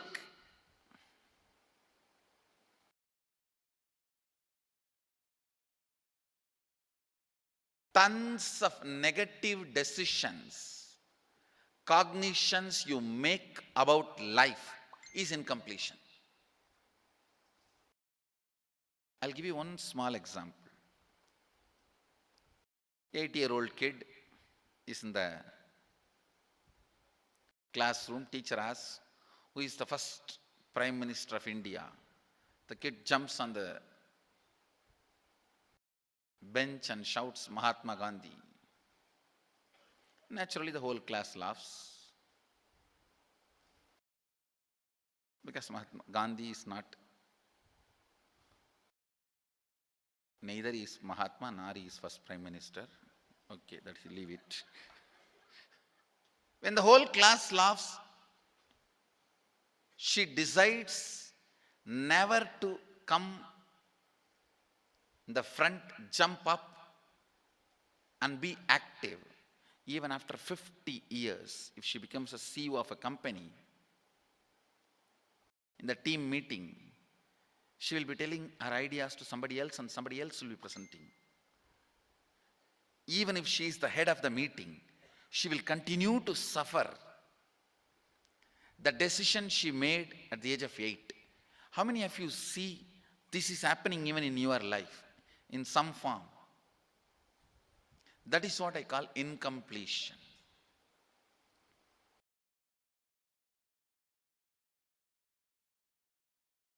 Understand, there is a very powerful science by Sadashiva in Agama. Sadashiva is the first Guru, Adi Guru. He explains in Agama, of course, the moment I utter this word, many will have many questions. What? Sadashiva? He was supposed to be God. Was he Guru? He was supposed to be energy. Was he teaching? Let me be very clear.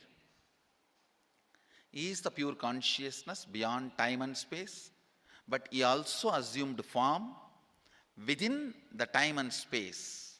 The formless came in form many times and taught the great spiritual truths to the world. We should not even use the word was. Is the right word.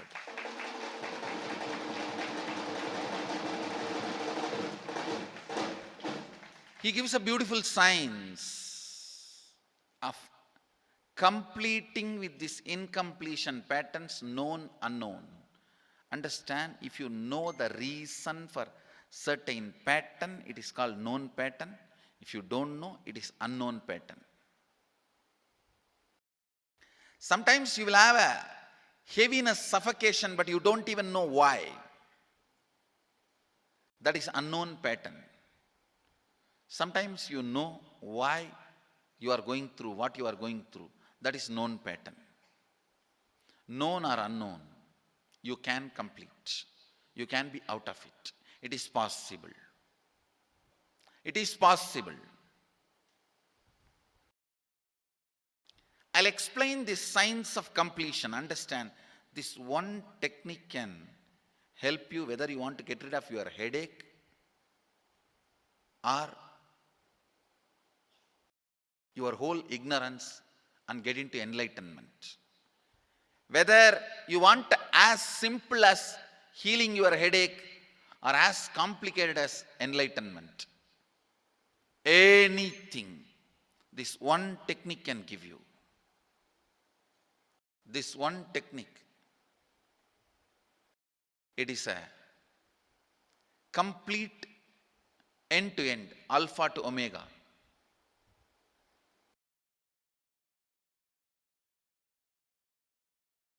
It's from Sadashiva directly.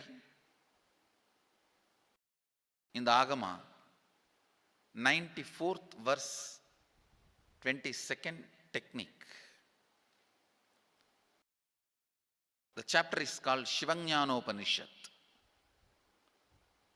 and also called as Vijnana Bhairava.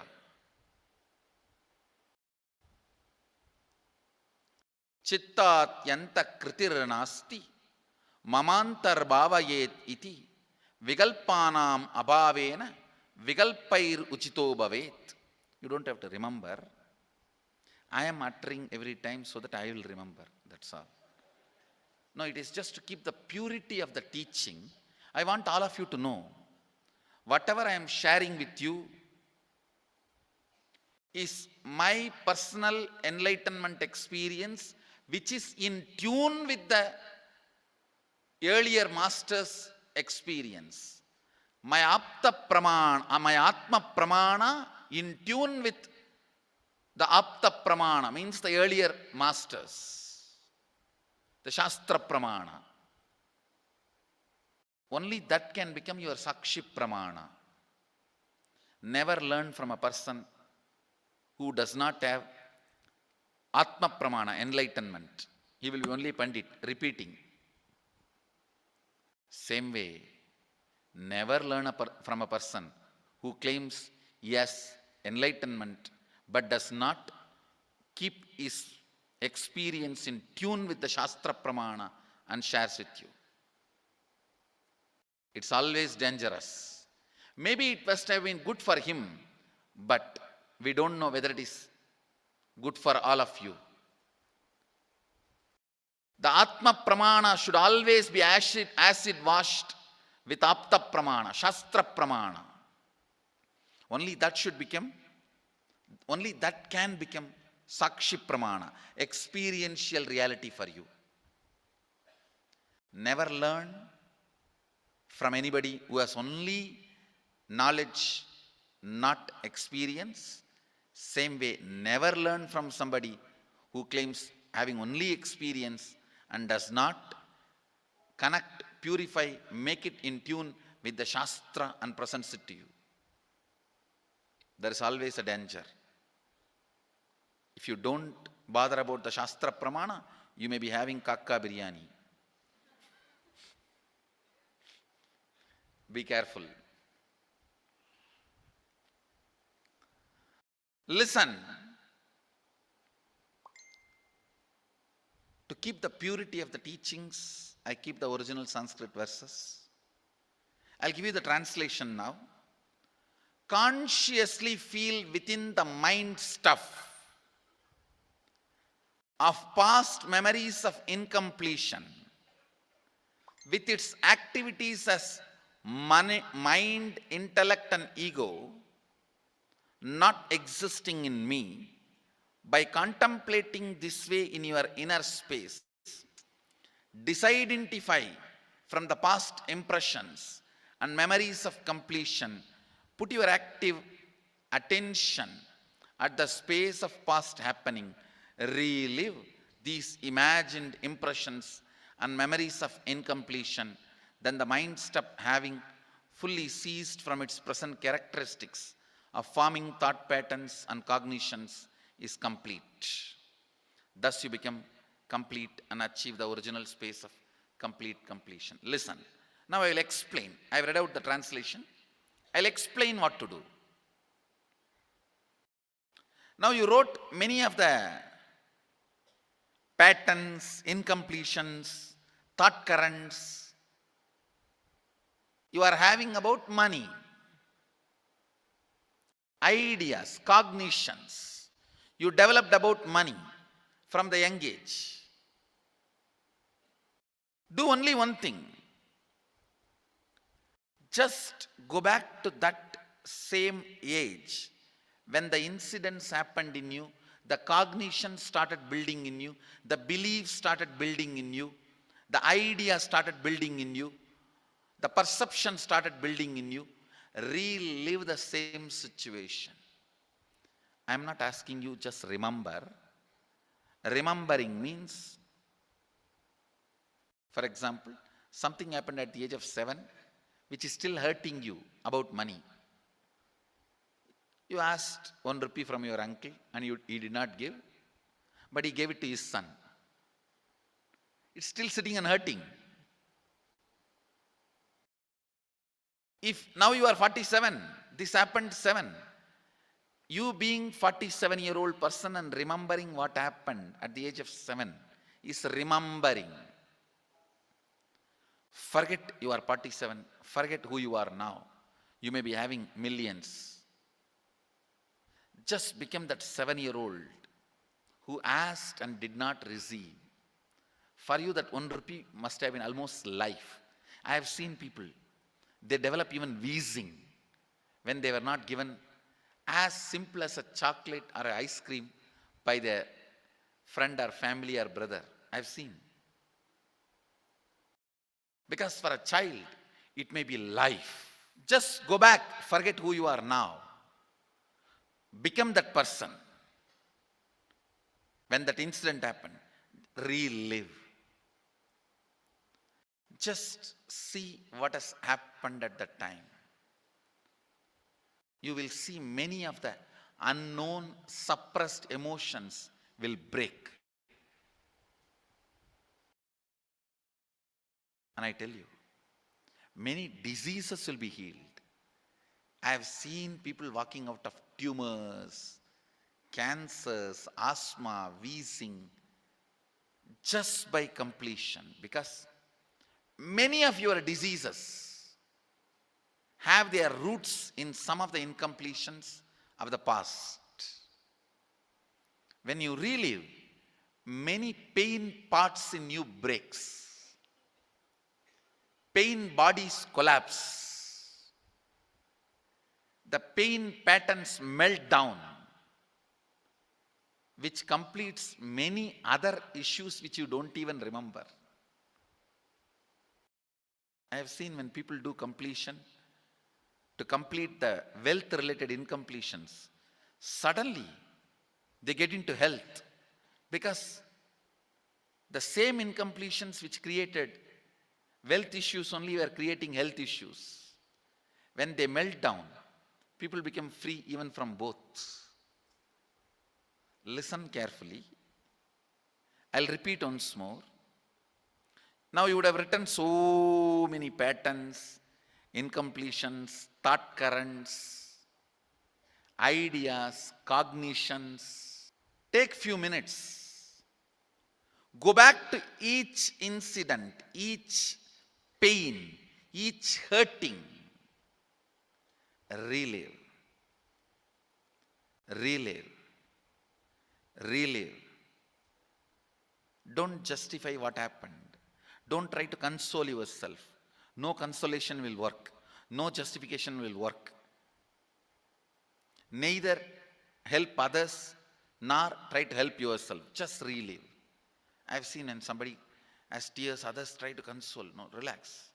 You are not more compassionate than me. Let me do that job. You don't interfere in my job. Let you just go through.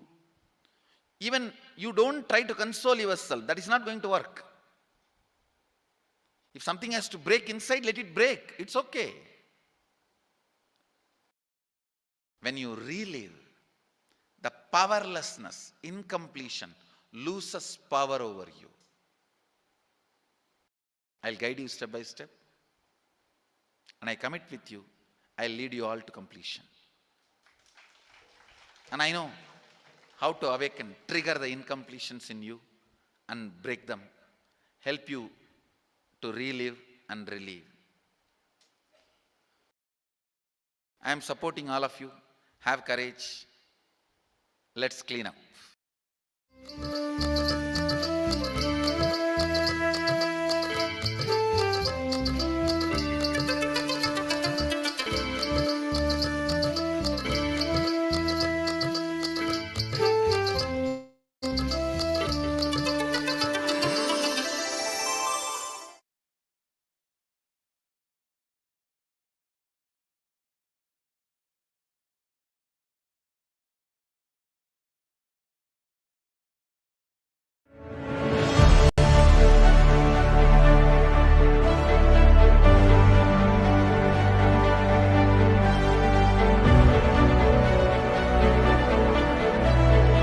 I am your Guru. I will make you enlightened. It's my commitment.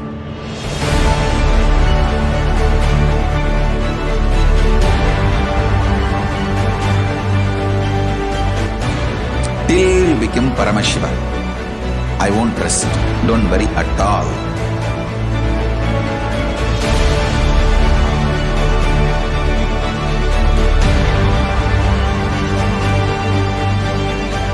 To all my disciples, I give you this as a boon. I'll swallow everything with which you are stuck and liberate you all.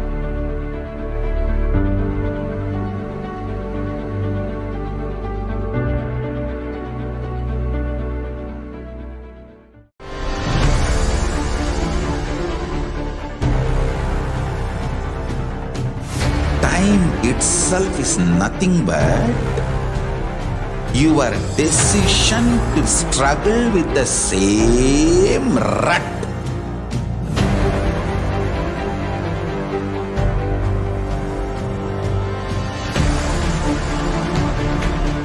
Your decision to struggle with the same rut is time, Kala. Your decision to swallow time is Kala Bhairava.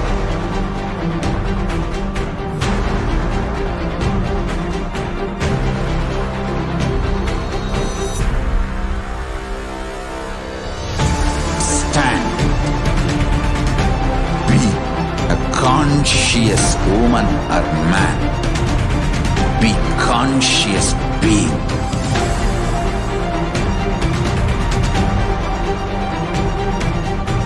Shrink the time through conscious will persistence. Make the future into present by being ferocious with yourself.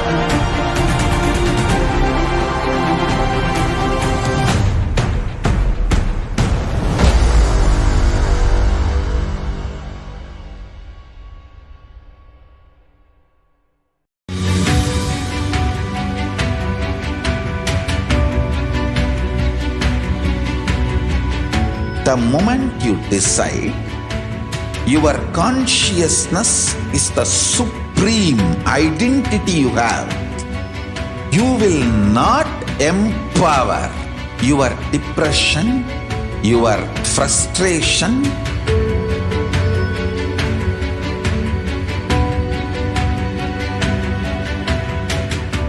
deal your problems, whether it is simple headache or depression or the worst suicidal patterns or life negativity, only through consciousness. Don't go for any other solution.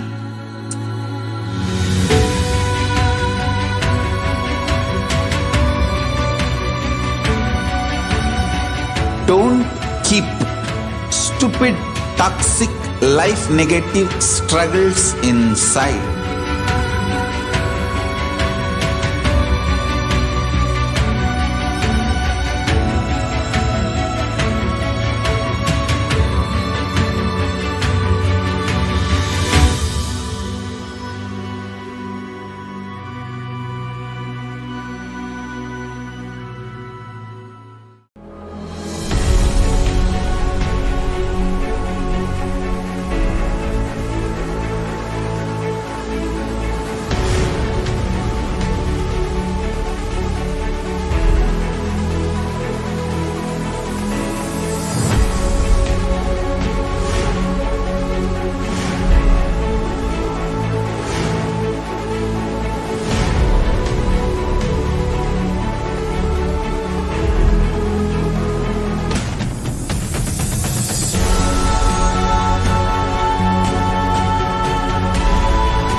Greater signs of life can be realized with a greater ability to visualize.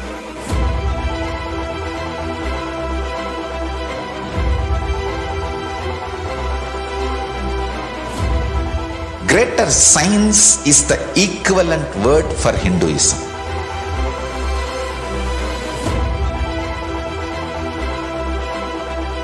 When you understand the greater science of life, greater courage, more possibility, more fearlessness, more joy, more bliss.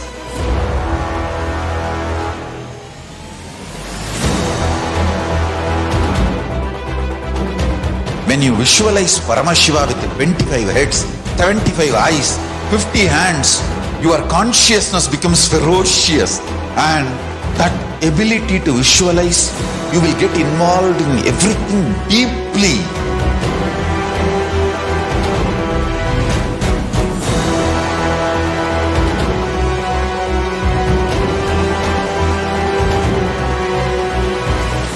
Involved people are the most delicious, most sweet, most beautiful, most juiciest beings of planet Earth.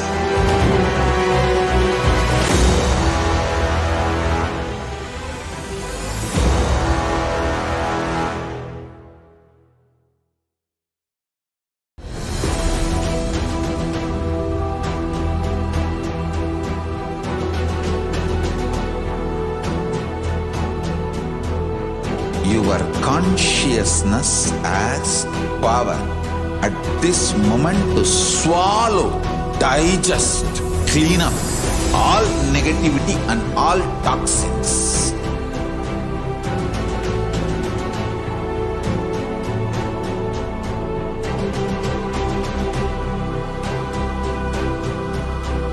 Develop a powerful will persistence.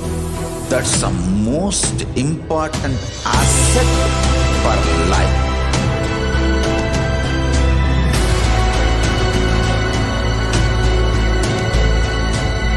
I am not giving you some life positive blah blah. I am giving you the facts of life. I am triggering your consciousness.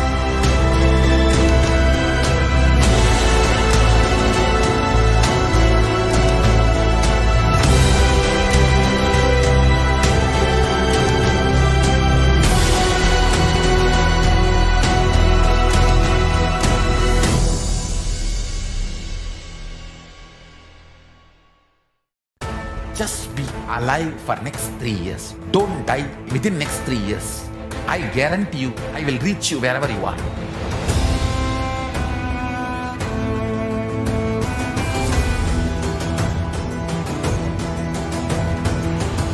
Be alive, somehow be alive for next 3 years. I will reach you wherever you are, whichever corner of the world you may be. I will reach you with enlightenment. It's my commitment to humanity.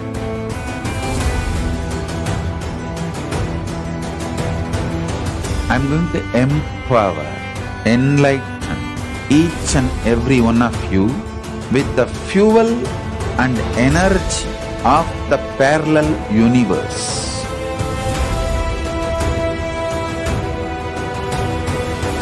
I'll infuse this intense supernal effulgence DNA, Tejas, Ojas, Kundalini Shakti into your spine to consciously lift you to Maha Kailasa.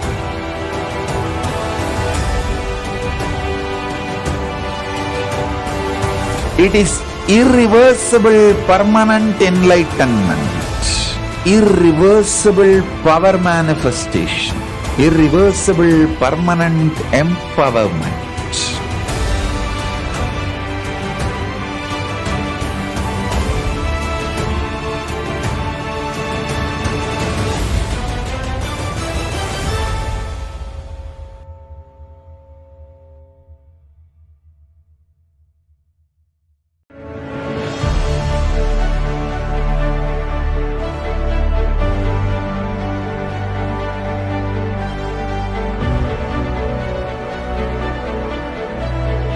I am your Guru. I will make you enlightened. It's my commitment.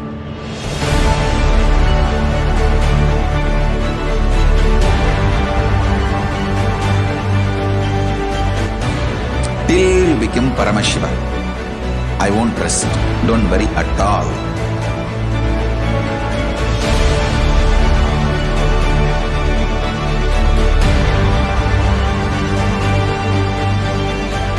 To all my disciples, I give you this as a boon. I'll swallow everything with which you are stuck and liberate you all.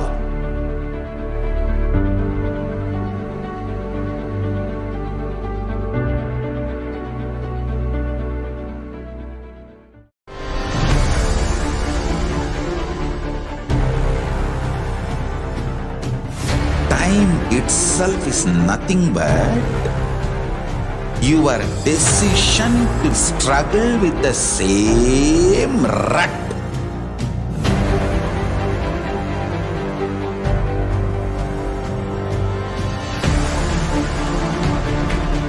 Your decision to struggle with the same rut is time, Kala.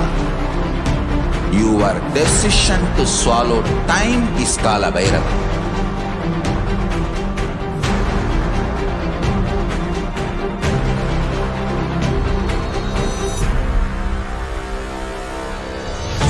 Stand.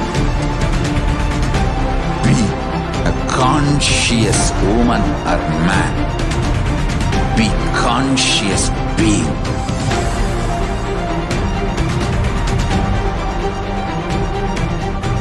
Shrink the time through conscious will persistence. Make the future into present by being ferocious with yourself.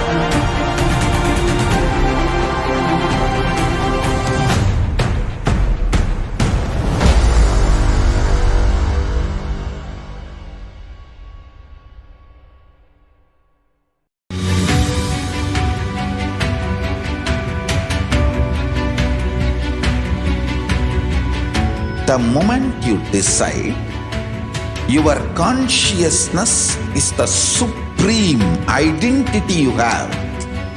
You will not empower your depression, your frustration,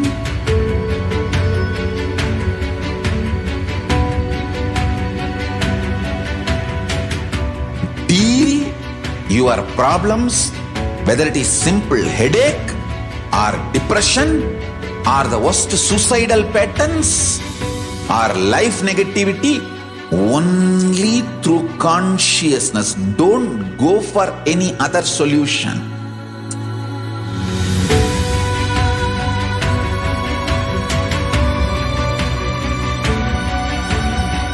Don't keep stupid, toxic, life negative struggles inside.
Nityanam everyone, welcome back to the Bhava Samadhi Darshan.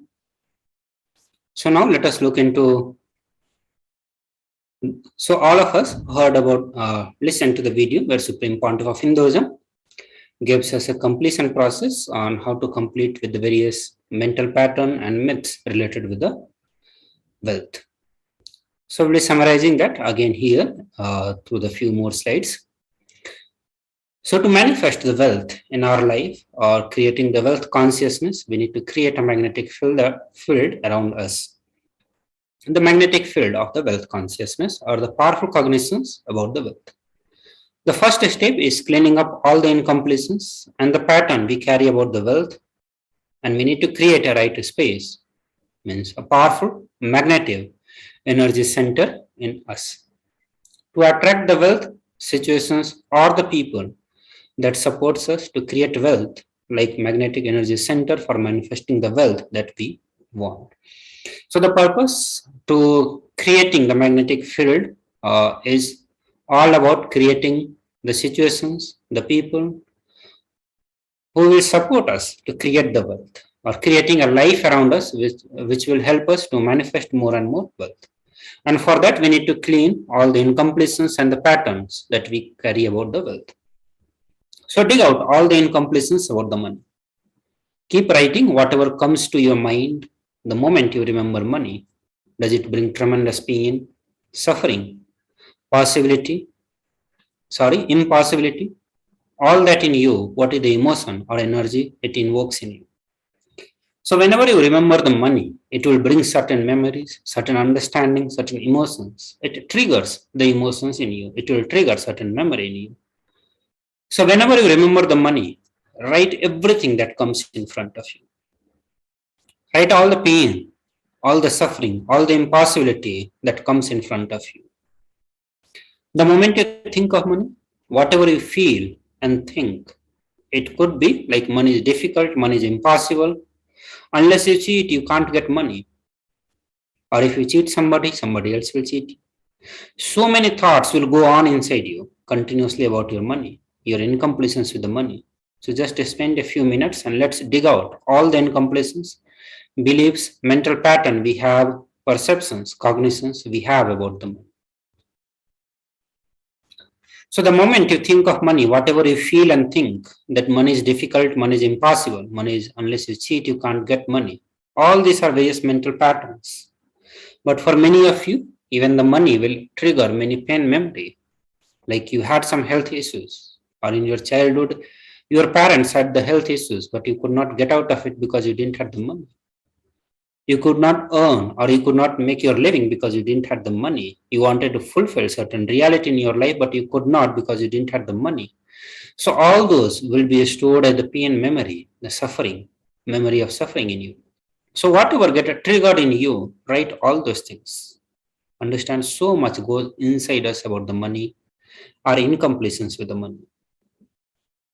So give few minutes and let's dig out all the incompletions, the belief, mental pattern we have, perceptions, beliefs, cognitions we have about the money. Each belief or cognition starts from a particular incident. So identify the incidents when the wrong or the incomplete belief about the wealth has started forming in you. So once you start writing, you will start finding, once you start digging out, you will dig out various incompletions related to the wealth. And once you start writing, in the next step, you have to start finding the incident from where it started in you. Means each belief or cognitions that you have about the wealth, it starts from a particular incident, certain things, the incident that happened in your life. From there, you build certain cognitions about the wealth. So find all the incidents, or at least the incident when the wrong or incomplete belief about the wealth has started forming in you. And at the third step, relive and relive all those things. So complete those incompletions. Go back to the same age when the incident happened, when the idea, the belief, perception started building in you. So consciously you need to decide that you want what you want to manifest in the next 3 months in the wealth dimension. So once you have done this, the previous 3 steps that we shared, once you have done that, after that you need to consciously decide what you want to manifest in the next 3 months in the wealth dimension of your life. So we request all the viewers who are watching us to do that sincerely dig out all the incompletions, write down all the incident when those inadequate cognitions started falling in your life. Then third, relive all of them. Then come to this step where you make a clear conscious decision of what you want to manifest in the next 3 months. Write clearly what is your intention, what is it that you want to manifest in next 3 months in the field of wealth. So whatever you think as wealth, you may think more than money. You may think more than money, currency, a person as wealth, or your life situation as wealth, for your life, or for some being active. People even feel extraordinary power as your wealth. So whatever you feel as wealth, being more active, if you feel that is the wealth you want to have in your life, having right person, right relationship, having money or currency, or if you want to have certain situations in your life, if you feel that as in wealth, write down whatever you may think as the wealth, write it clearly. So whatever you consider as your wealth, you want to manifest, attract in next 3 months, pen it down. So I'll give you a few more minutes for all of you to write down all these things before we move to the next segment.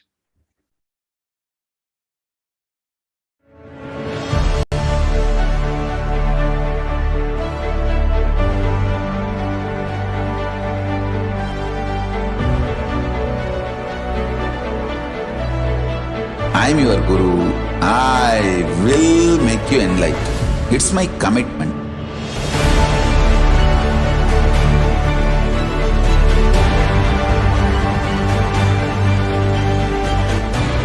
Till you become Paramashiva, I won't rest. Don't worry at all.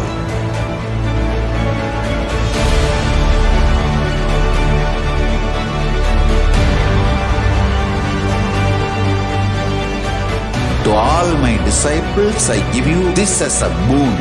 I'll swallow everything with which you are stuck and liberate you all.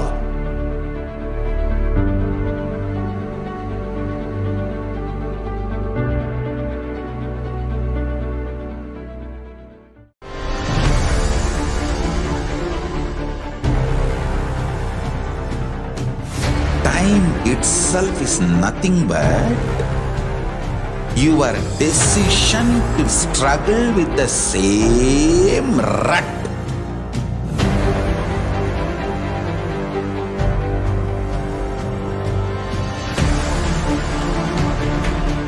Your decision to struggle with the same rut is time, Kala.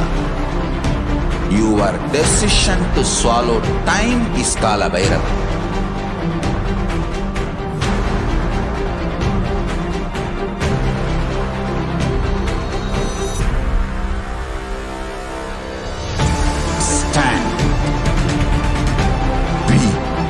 Conscious woman or man, be conscious being.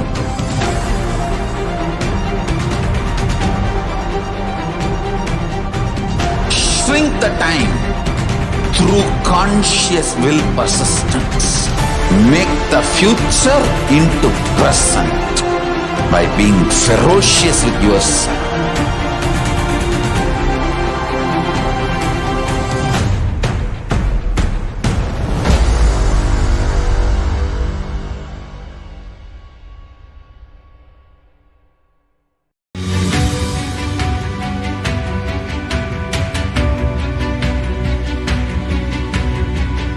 The moment you decide, your consciousness is the supreme identity you have.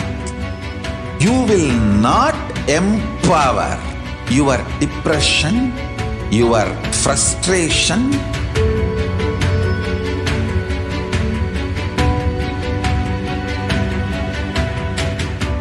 deal your problems, whether it is simple headache or depression or the worst suicidal patterns or life negativity. Since the beginning of time and space, Bhagavan Paramashiva, the all-powerful, all-pervasive and all-knowing ultimate superconscious existence, revealed in the Vedas and Agamas, the source scriptures of Hinduism, the truths about himself and the manifested universe and its multidimensional and simultaneously existing dimensions and worlds, also known as parallel universes or vertical time zones. Trutyadi pratyayasya kalo maya samudbhavaha. The Kala Tattva, which gives rise to the knowledge of various time zones and parallel universes such as Truti, and others is originated by Ananteshwara from the impure Maya. Bhagavan Paramashiva mentions that as we experience the various higher states of consciousness, we simultaneously experience the various time zones associated with them. We get transported to the parallel universes and experience the other dimensions of our own existence, of our own personality. Listen, Suvarloka is all about stable bliss, absolute health and stable bliss. Maharloka is all about the highest peak possibilities. Jana Loka is the place where you can exist in multiple bodies at a time. You experience oneness as the super reality. Tapa Loka is that last struggle you go through. Sometimes you know you are Paramashiva, sometimes you just slip off, but again you say, I am Paramashiva. That space is the Tapoloka, an absolute surrender. Whether I am remembering, I am manifesting Paramashivatva, or I am deluded, I surrender both to Paramashiva. When you take that decision, you are lifted to Brahmaloka. You move to the Brahmaloka. The deep surrender lifts you to Brahmaloka. Then from there, you move to Parandama, Vaikunta, and Kailasa, then Mahakailasa itself. The key to unlock these parallel universes is hidden in the spine of the human body.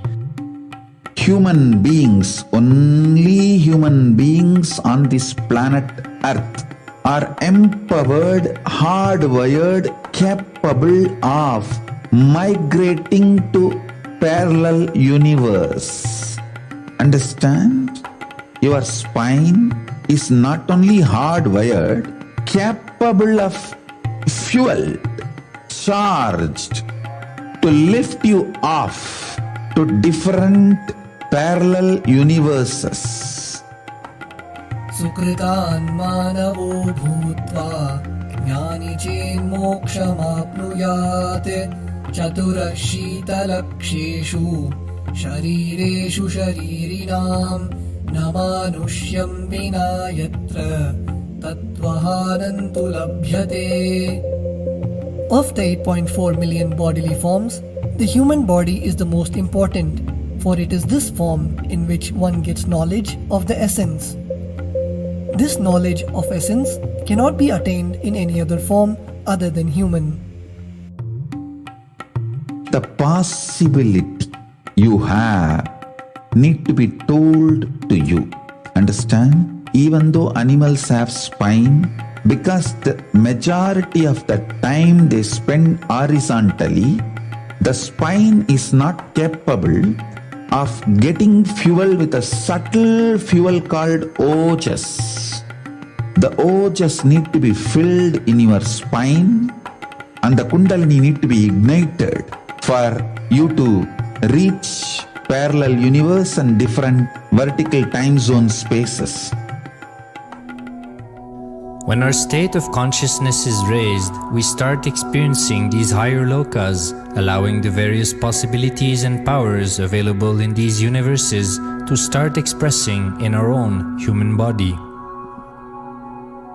Recently, scientists have discovered that the human body, particularly in the brain, naturally produces light in the form of biophotons, and that when our state of consciousness is lifted, the brain moves from producing a normal 20 photons of light per centimeter square per second to more than 100,000 photons of light per second. That shows us that as we start to experience higher and higher states of consciousness, we start to produce huge amount of light, which is directly proportional and translatable to the amount of possibilities and powers that start to manifest on this plane, as well as the freedom from pains and sufferings experienced by beings in lower states of consciousness.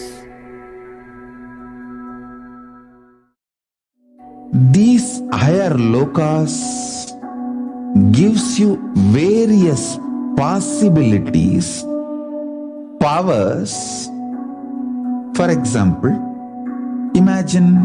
visualize you going to a different country where the electronic gadgets are easily, freely available. So naturally, everything you can gain through the electronic gadgets will be available to you freely. Same way, Kamadhenu, Karpaga Vriksha, Parijata, all these are like different gadgets, possibilities available in different lokas. Please understand, a permanent, irreversible power manifestation from the upper lokas is possible. Once these possibilities and powers start to express in the human body on the Bhuloka, our present plane, we reach a point of no return, where the cognitive shift which happens in us about who we are and what is the reality hidden behind this perceivable world frees us from the deluded ideas we have about ourselves and the life in the cosmos. The moment your consciousness is empowered to access and to exist in the parallel universe, no force in this Bhuloka, planet Earth, can torture you, abuse you, suffocate you. It is irreversible, permanent enlightenment, irreversible, permanent empowerment. In the source scriptures of Hinduism, the Vedas and Agamas, Bhagavan Paramashivam reveals about the importance of being initiated by a guru who is fit of giving initiation for us to raise into the various states of consciousness and experience the higher time zones.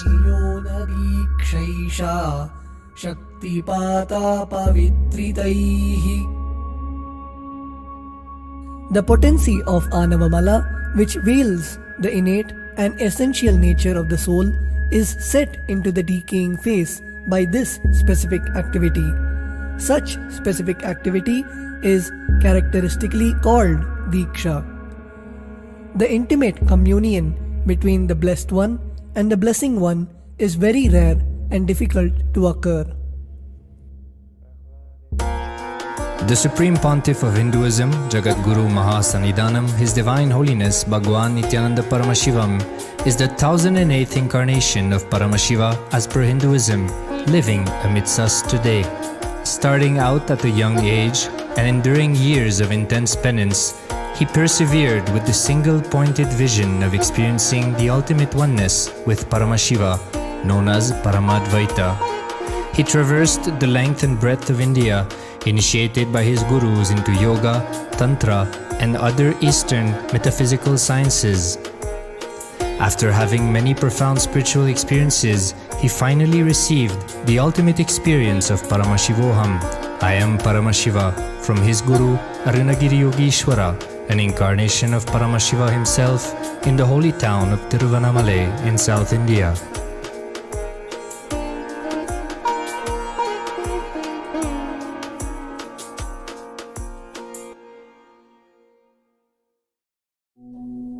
The brain is the body's most complex organ, containing more than 100 billion neurons, each of them in chemical and electrical conversation with up to 10,000 other neurons.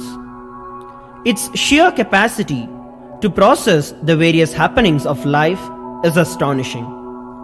The scientific studies on the Supreme Pontiff of Hinduism's brain remarkably shows that the complexity presents no difficulty for the Supreme Pontiff of Hinduism in managing his brain's activity.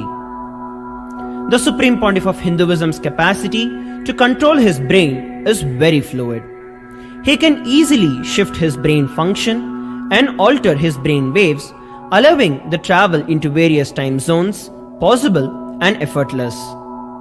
The results from the scientific studies conducted on the Supreme Pontiff of Hinduism show that the human body and brain is able to choose to alter the body and to travel to other dimensions at will. The possibility for people to experience the healing capabilities as well as the higher states of consciousness is an event of immense benefit for humankind. The science of altering the rates and progression of many physical diseases, mental instabilities, and ultimately the superconscious breakthrough has now been made available and achievable for today's humanity. The Supreme Pontiff of Hinduism is a bridge between the visible and the invisible.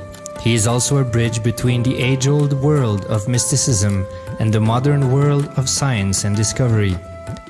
As brain research continues on a widespread basis, and as we appropriately bring the phenomena of mysticism into the realm of science for further study, we are taking strides on the path of physical and mental health as well as superconsciousness.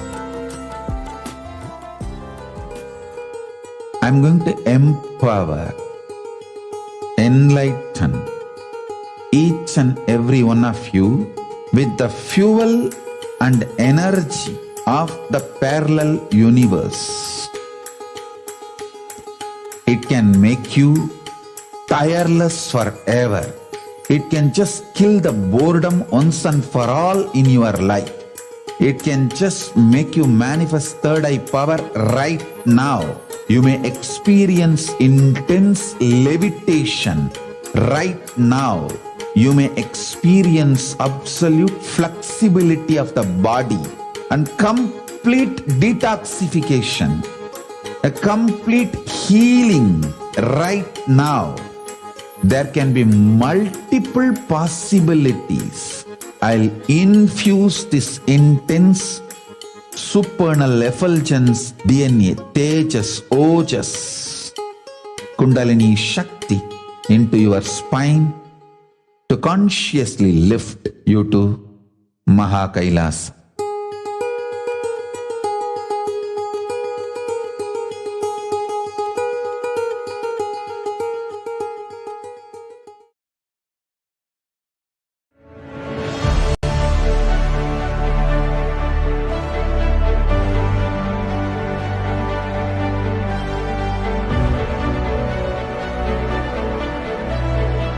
I am your Guru. I will make you enlightened. It's my commitment.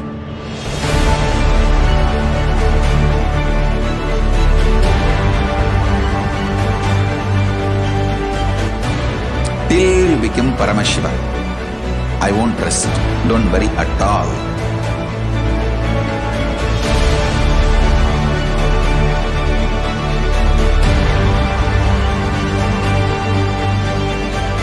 To all my disciples, I give you this as a boon. I'll swallow everything with which you are stuck and liberate you all.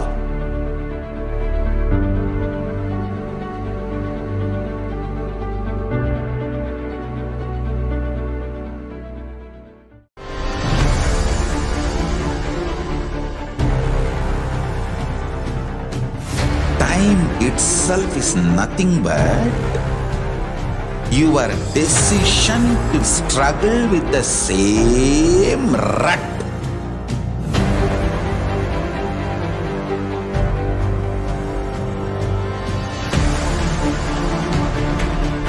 Your decision to struggle with the same rut is time, Kala. Your decision to swallow time is Kala Bhairava.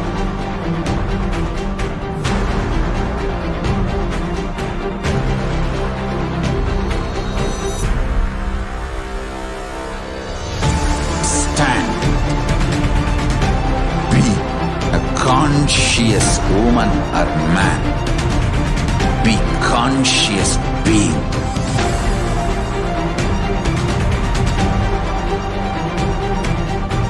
Shrink the time through conscious will persistence. Make the future into present by being ferocious with yourself.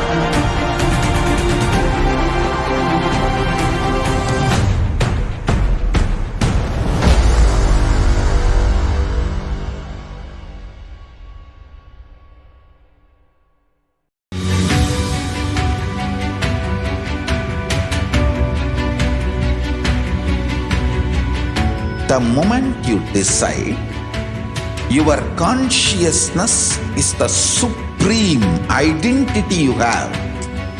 You will not empower your depression, your frustration.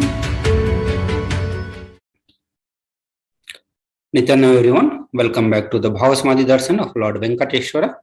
And I hope all of you did the assignment that was given to all of you. The very first part of it was to finding all the mental patterns and myth that we carry. So recognizing all the pain patterns, suffering, and complacence associated with the wealth. Then finding the incidents from the time when those beliefs have started getting built up in us, getting strengthened, or when it took the birth in our life. And then reliving all those incidents. So that was the first part of our wealth completion. And once we are done with that wealth completion, then at the second step, we all were expected to write in next 3 months what we want to manifest with respect to the wealth. So whatever you consider as the wealth for your life, whether you consider health as your wealth, whether you consider a good relationship as your wealth, whether you consider the fulfillment in your career as the wealth, or whether you consider currency or money as your wealth. So whatever you consider as wealth, what you want to manifest in next 3 months, you are expected to write all those things.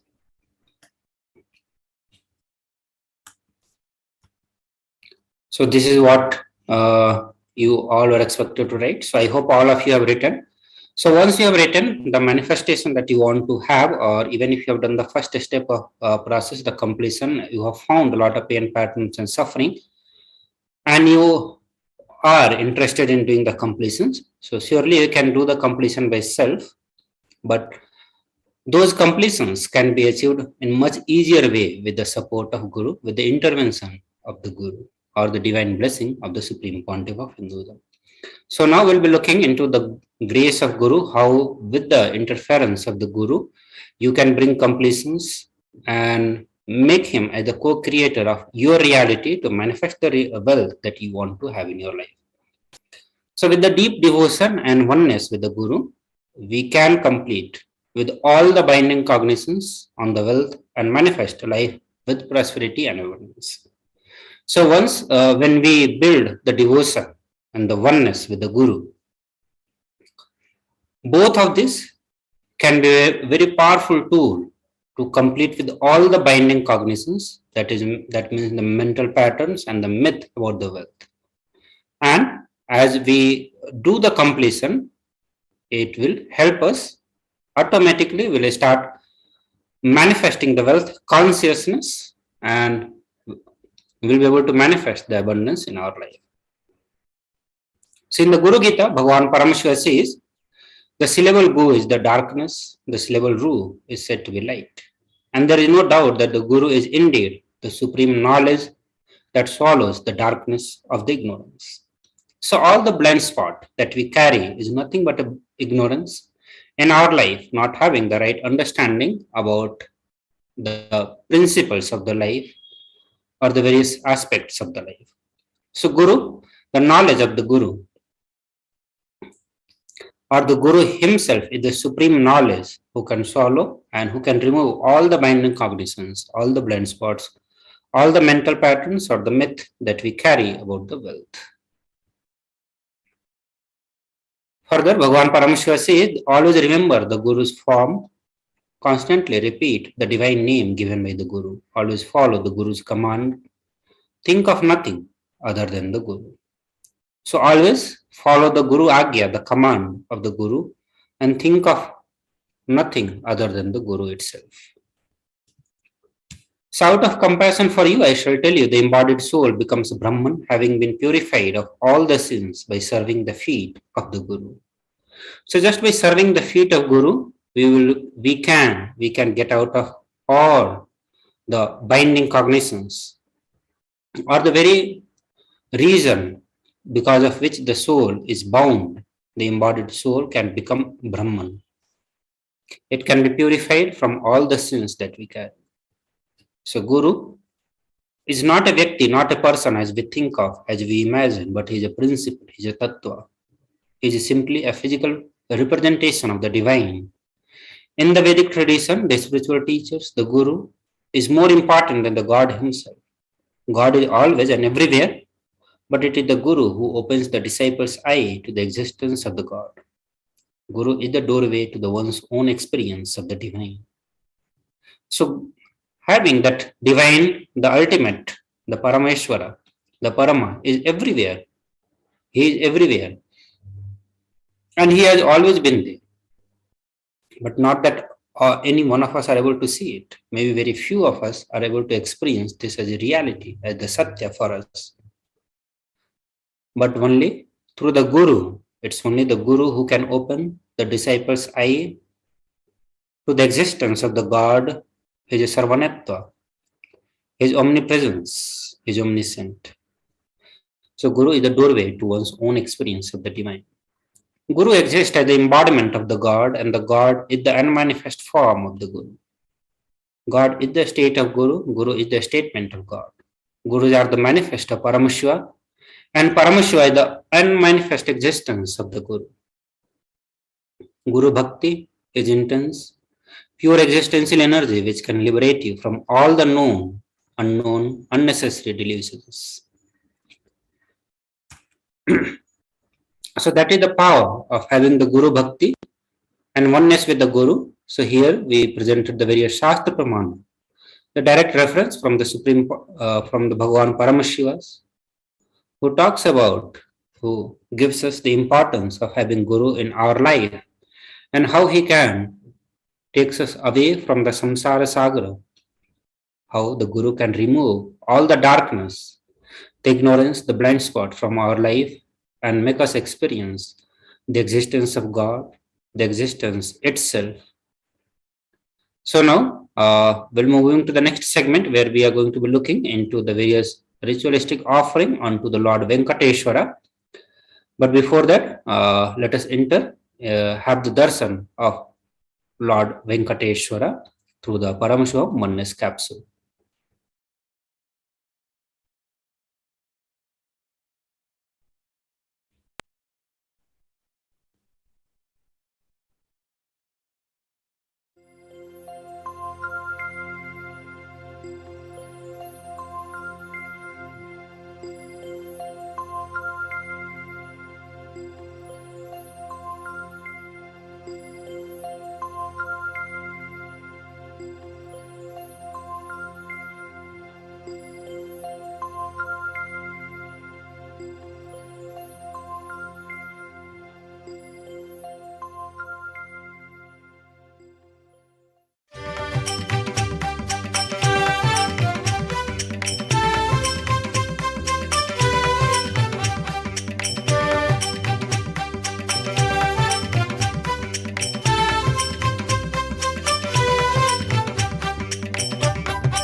नित्यनारायण Govind केशवा नित्यनारायण गोविन्द माधवा नित्यनारायण गोविन्द केशवा नित्यनारायण गोविन्द माधवा नित्यनारायण गोविन्द केशवा नित्यनारायण गोविन्द माधवा नित्यनारायण गोविन्द केशवा हरे नित्या नित्यानन्दा हरे नित्या हरे हरे हरे नित्या नित्यानन्दा हरे नित्या हरे हरे हरे नित्या नित्यानन्दा हरे नित्या हरे हरे हरे नित्या नित्यानन्दा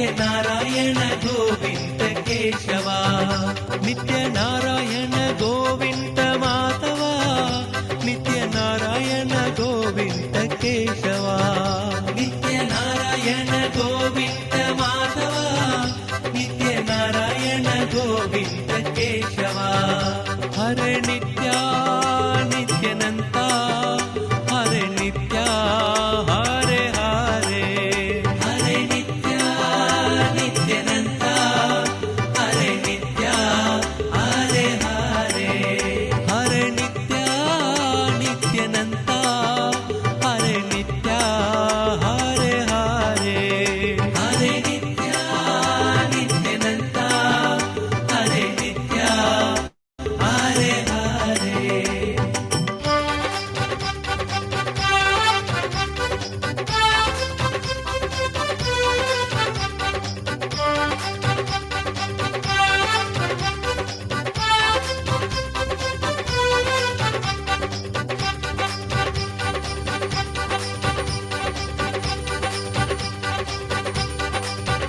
नित्यनारायण गोविन्द माधवा नित्यनारायण गोविन्द केशवा नित्यनारायण गोविन्द माधवा नित्यनारायण गोविन्द केशवा नित्यनारायण गोविन्द माधवा नित्यनारायण गोविन्द केशवा नित्यनारायण गोविन्द माधवा नित्यनारायण गोविन्द केशवा नित्यनारायण गोविन्द माधवा नित्यनारायण गोविन्द केशवा नित्यनारायण गोविन्द माधवा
नित्यनारायण गोविन्द माधवा नित्यनारायण गोविन्द केशवा नित्यनारायण गोविन्द माधवा नित्यनारायण गोविन्द केशवा नित्यनारायण गोविन्द माधवा नित्यनारायण गोविन्द केशवा नित्यनारायण गोविन्द माधवा नित्यनारायण गोविन्द केशवा हरे नित्या नित्यानन्ता हरे नित्या हरे हरे हरे नित्या नित्यानन्ता हरे नित्या हरे हरे हरे नित्या नित्यानन्ता हरे नित्या हरे हरे हरे नित्या नित्यानन्ता हरे नित्या हरे हरे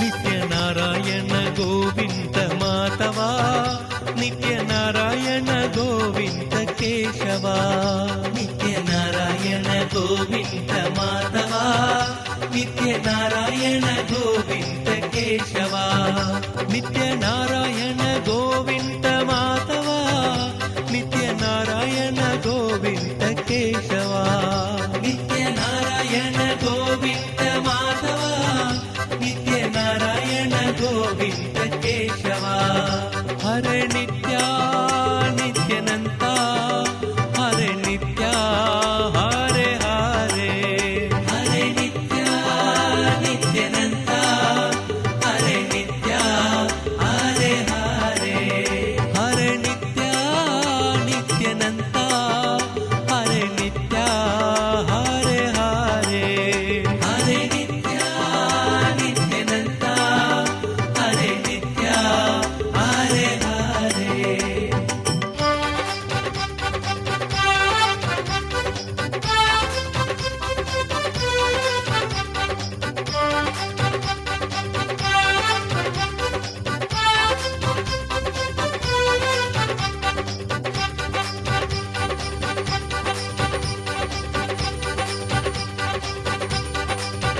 नित्य नारायण गोविन्द माधवा नित्य नारायण गोविन्द केशवा नित्य नारायण गोविन्द माधवा नित्य नारायण गोविन्द केशवा नित्य नारायण गोविन्द माधवा नित्य नारायण गोविन्द केशवा नित्य नारायण गोविन्द माधवा नित्य नारायण गोविन्द केशवा नित्य नारायण गोविन्द माधवा नित्य नारायण गोविन्द केशवा नित्य Narayan Govind Madhava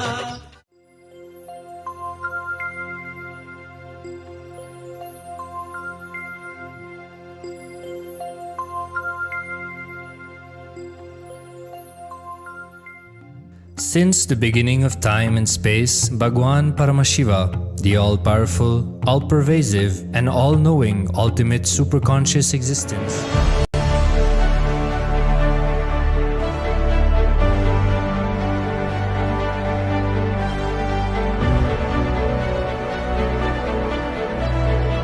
I'm your Guru. I will make you enlightened. It's my commitment.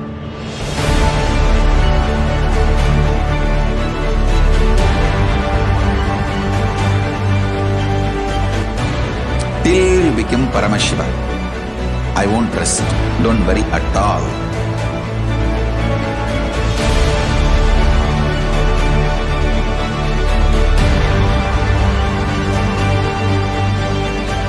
To all my disciples, I give you this as a boon. I'll swallow everything with which you are stuck and liberate you all.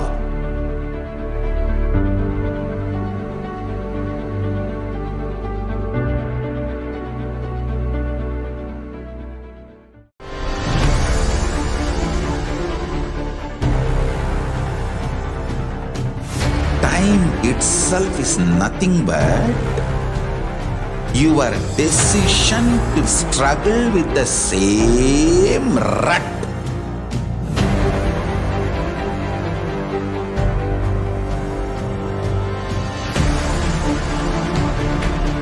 Your decision to struggle with the same rut is time, Kala.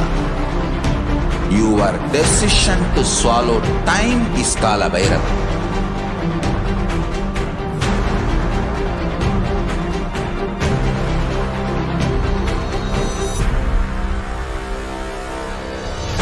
Stand. Be a conscious woman or man. Be conscious being.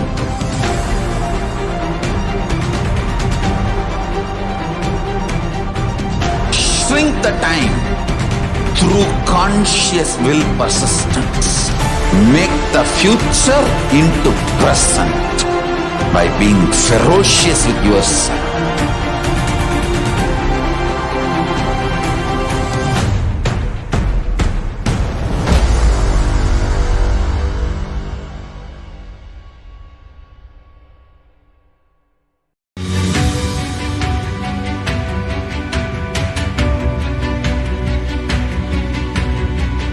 The moment you decide, your consciousness is the supreme identity you have. You will not empower your depression, your frustration,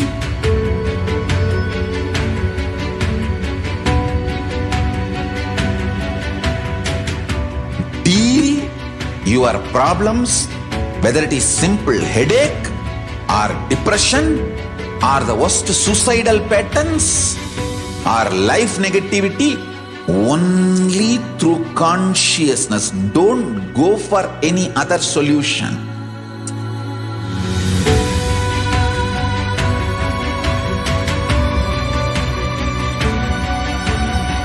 Don't keep stupid, toxic, life negative struggles inside.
Greater signs of life can be realized with a greater ability to visualize.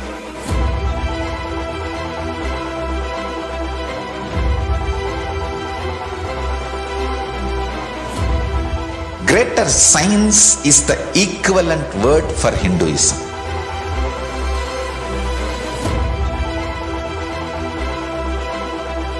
When you understand the greater signs of life, greater courage, more possibility, more fearlessness, more joy, more bliss.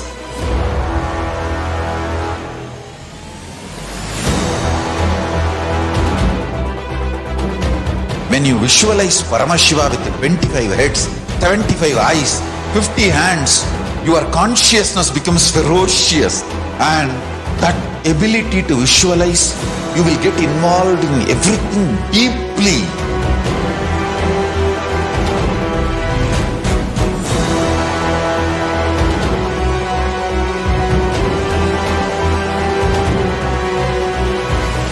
Involved people are the most delicious, most sweet, most beautiful, most juiciest beings of planet Earth.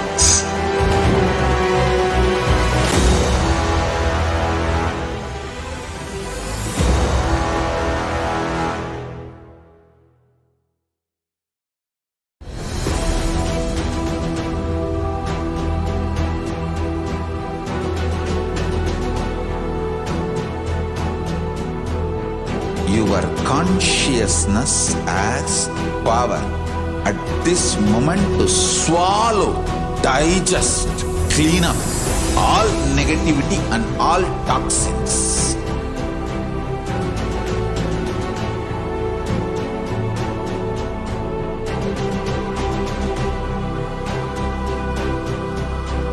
Develop a powerful will persistence. That's the most important asset for life.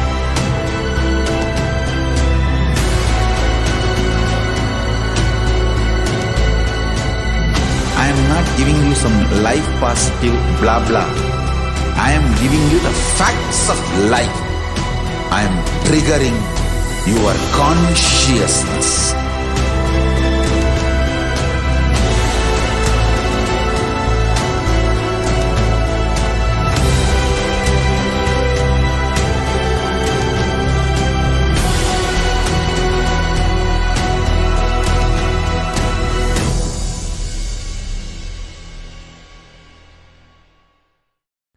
Just be alive for next 3 years. Don't die within next 3 years. I guarantee you, I will reach you wherever you are.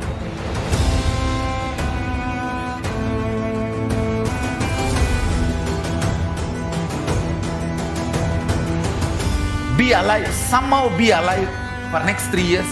I will reach you wherever you are, whichever corner of the world you may be. I will reach you with enlightenment. It's my commitment to humanity.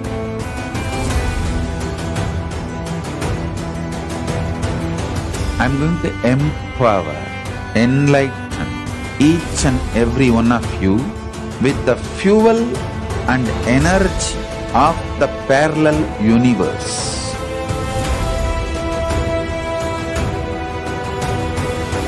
I'll infuse this intense supernal effulgence DNA, Tejas, Ojas, Kundalini Shakti into your spine to consciously lift you to Maha Kailasa.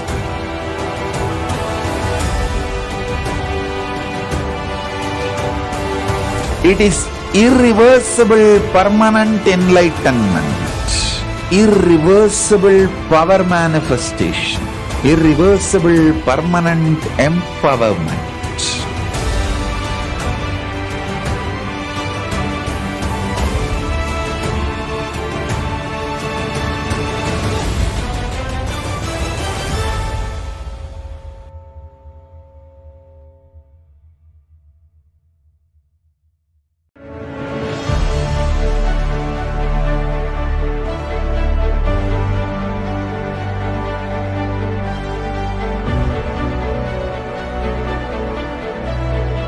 I am your Guru. I will make you enlightened. It's my commitment.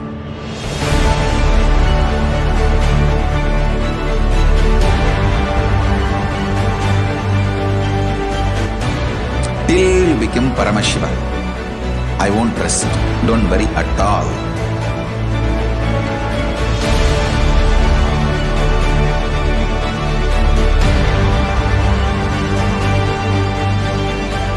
To all my disciples, I give you this as a boon. I'll swallow everything with which you are stuck and liberate you all.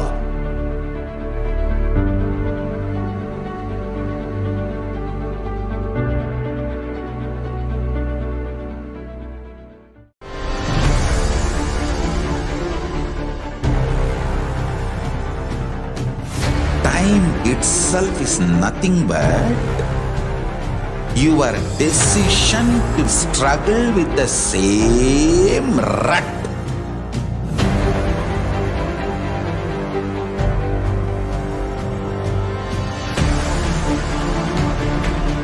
Your decision to struggle with the same rut is time, Kala.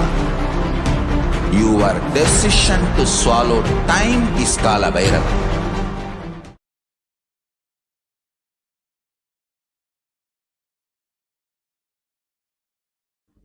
Nityananda everyone, welcome back to the Bhava Samadhi Darshan. So now all of us want to manifest and live with the wealth and abundance in our life. We want to live as Bhagavan Venkateshwara.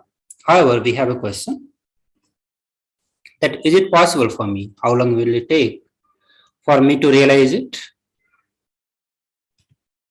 And I have tried before but have not been successful. Is there an instant way for me to manifest and experience this truth? Does Hinduism offer an solution that is instant and immediate?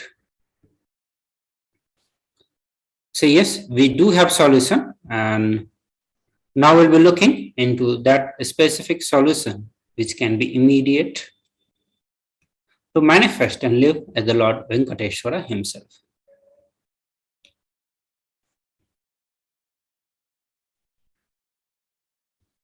So now we'll be looking into the various offerings unto Lord Mahakala, Lord Venkateshwara. So through these various offerings is a way to manifest oneness with the divine, and a great opportunity to offer all the pain patterns, all the suffering, all the blind spots, inadequate cognitions that we carry about the wealth, and manifest the right powerful understanding. So the very first offering that we like to introduce is Nilu Thopidi. So there is a beautiful tradition in the Tirumala Tirupati temple called Nilu Thopidi, where the devotees of Bhagavan Venkateshwara offer whatever they have. It could be money, gold, jewelries, in the hundial as offering of their incompletions and the karmas at the feet of Lord Venkateshwara.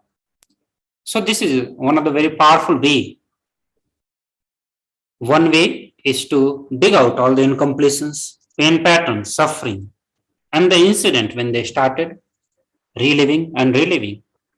That is the one way of getting out of all the mental patterns and myths and start manifesting wealth in the life. Or the another way also is to offer all our incompletions and karmas at the feet of Bhagavan Venkateshwara. And Supreme Pontiff of Hinduism, Bhagavan Nityananda Paramashivam, has opened this opportunity for thousands of devotees to offer and be relieved as Thopiri, as directly SPH will be gracing us in the Venkateshwara Bhava Samadhi Darshan and accepting our offering and liberating us from the karmas and the incompletions. So what you need to do for this whole process, that the step by step will give you the guidance. Dress yourself as the Bhagavan Venkateshwara by adorning yourself with all the gold, silver, other jewelries that you have.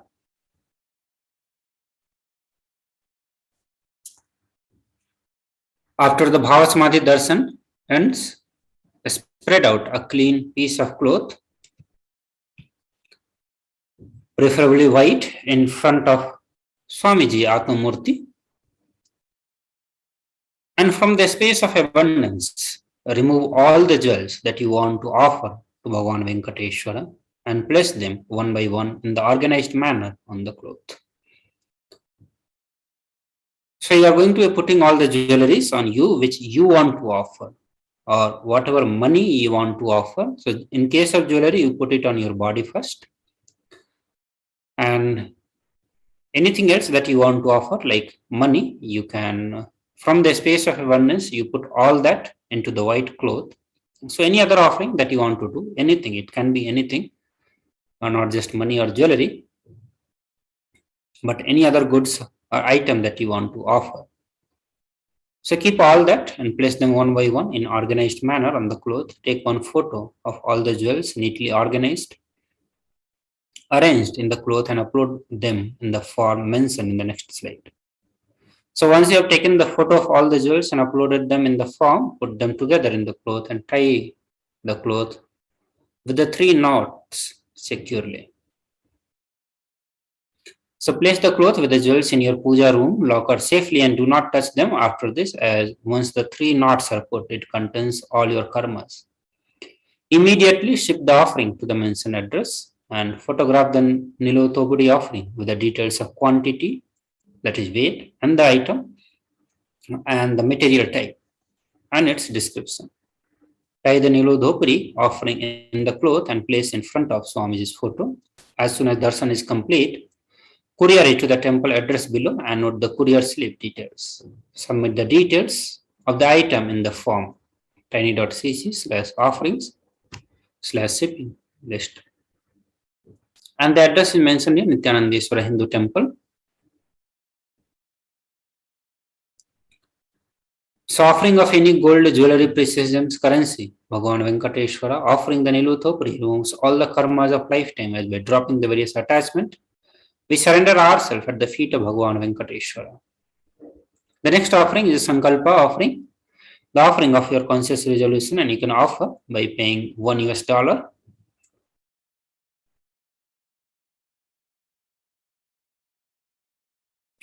So offering of Sankalpa, the conscious resolution, blesses the person, offering with all the fruitions of desire his yearning for.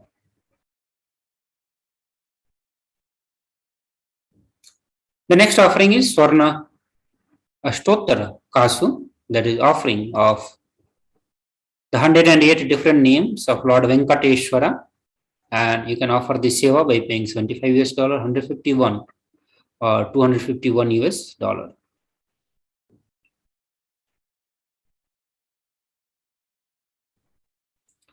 Then comes the Swarna Tulasi Patram. The Supreme Lord is causelessly merciful upon his devotee, so much so that even the poorest of men can offer him a little water and a flower in the devotion and thus please him. This is due to his affection, affectionate dealing with him, with his devotees. Offer a tulsi with the pure devotion and love to receive his grace. So also you can offer the Swarna Padma Pushpa, which by paying $600.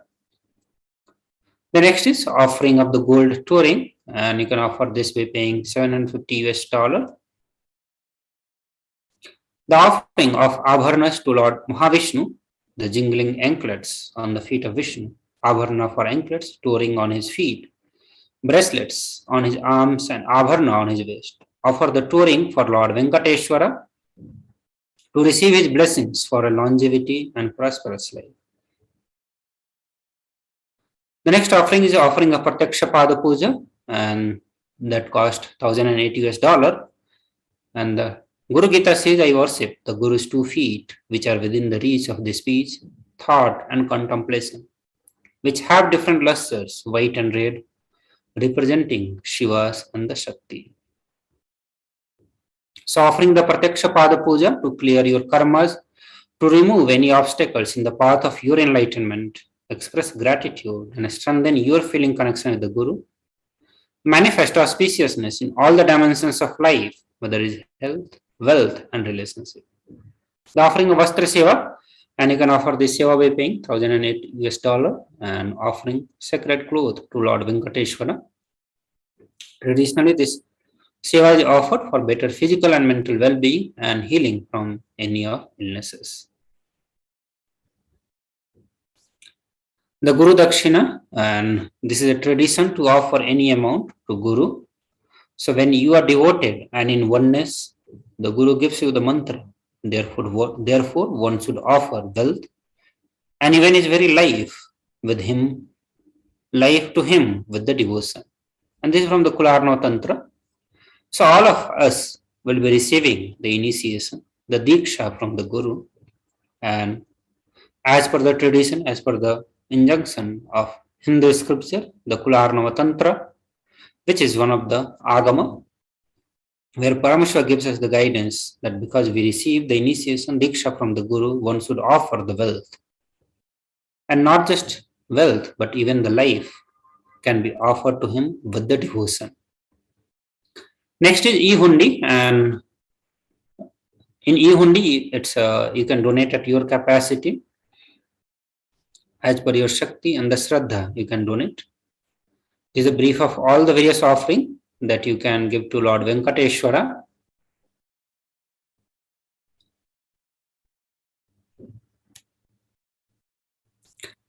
So you can register the registration form and the Sankalpa for Abharnas is given here, tiny.cc/Bhava Samadhi. You'll have to choose Bhagavan Venkateshwara.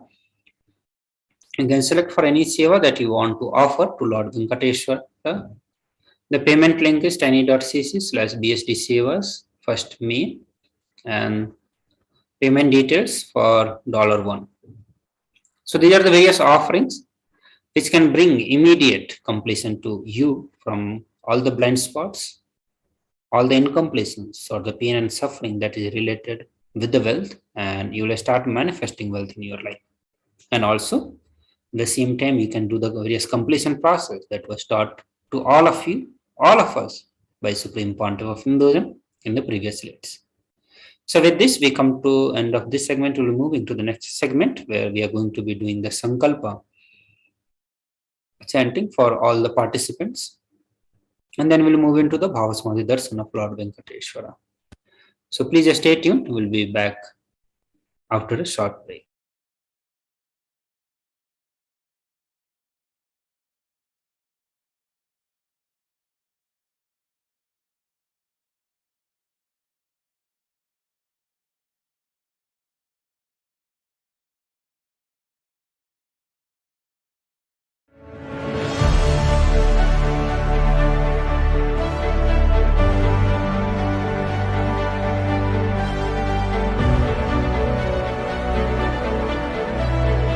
I'm your Guru.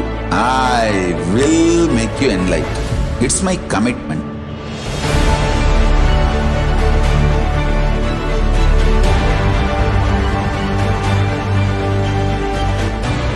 Till you become Paramashivam, I won't rest.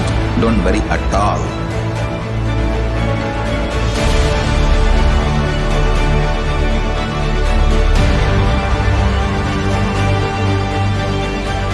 To all my disciples, I give you this as a boon. I'll swallow everything with which you are stuck and liberate you all.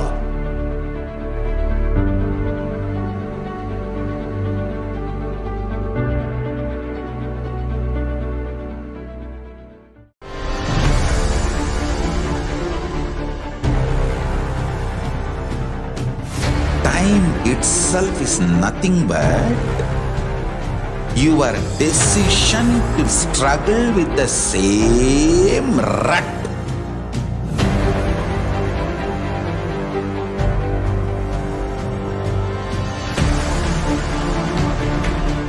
Your decision to struggle with the same rut is time, Kala.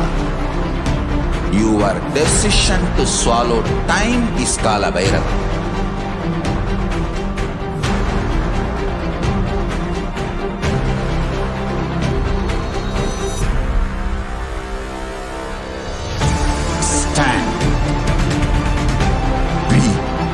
Conscious woman or man, be conscious being.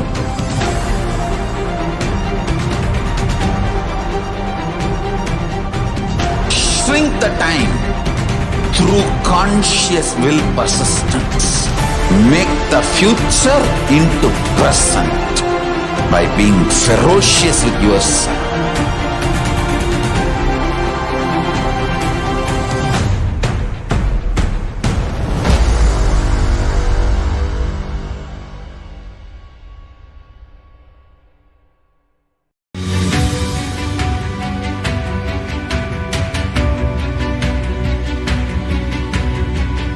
The moment you decide, your consciousness is the supreme identity you have.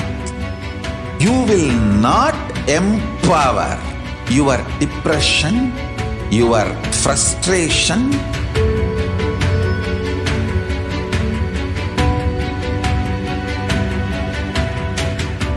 deal your problems, whether it is simple headache or depression or the worst suicidal patterns or life negativity, only through consciousness. Don't go for any other solution.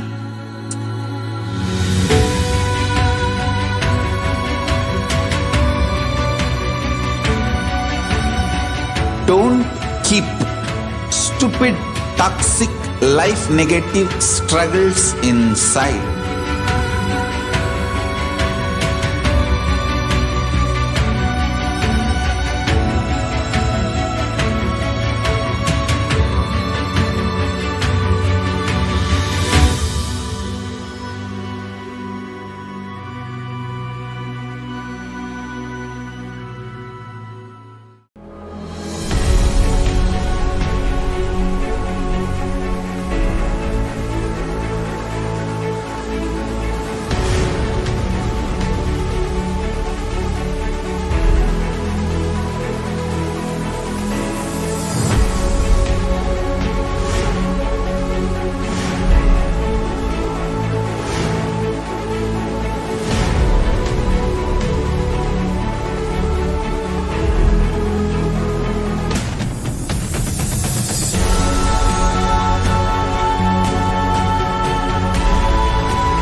Greater signs of life can be realized with a greater ability to visualize.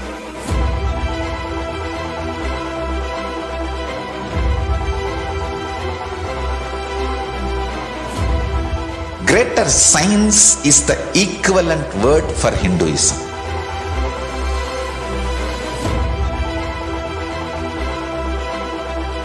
When you understand the greater signs of life, greater courage, more possibility, more fearlessness, more joy, more bliss.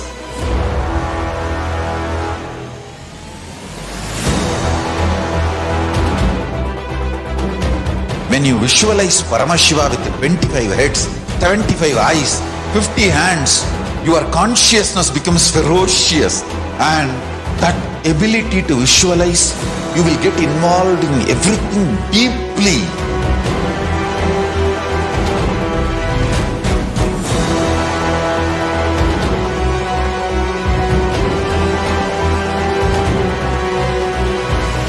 Involved people are the most delicious, most sweet, most beautiful, most juiciest beings of planet Earth.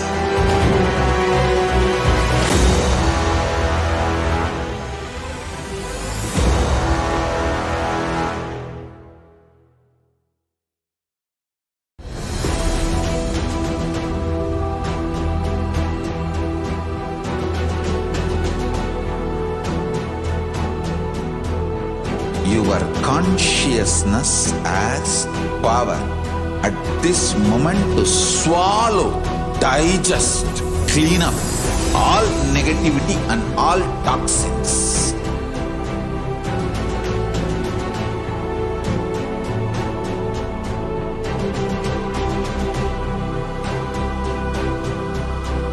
Develop a powerful will persistence. That's the most important asset for life.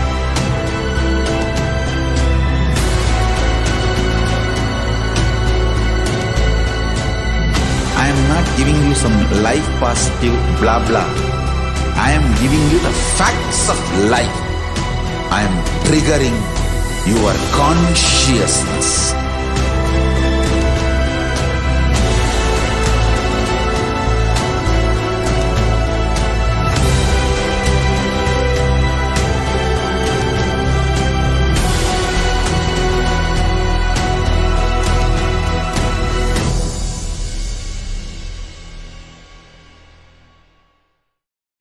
Just be alive for next 3 years. Don't die within next 3 years.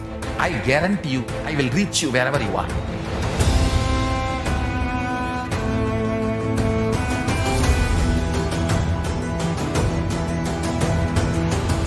Be alive, somehow be alive for next 3 years. I will reach you wherever you are, whichever corner of the world you may be. I will reach you with enlightenment. It's my commitment to humanity.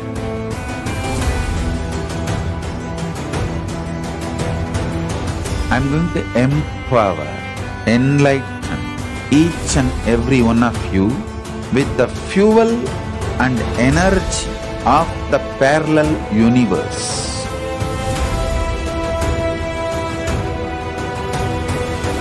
I'll infuse this intense supernal effulgence DNA, Tejas, Ojas, Kundalini Shakti into your spine to consciously lift you to Maha Kailasa.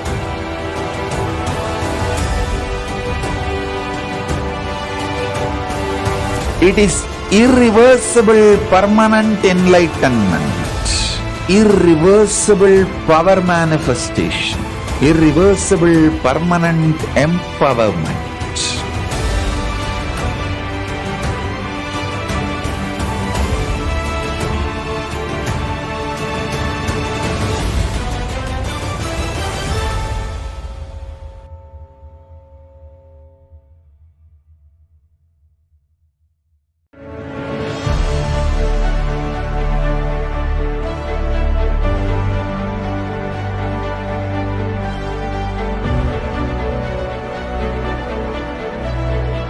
I am your Guru. I will make you enlightened. It's my commitment.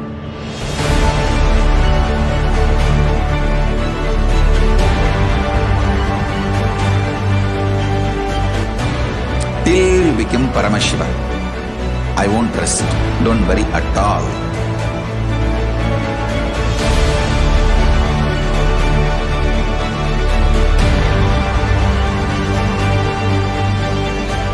To all my disciples, I give you this as a boon. I'll swallow everything with which you are stuck and liberate you all.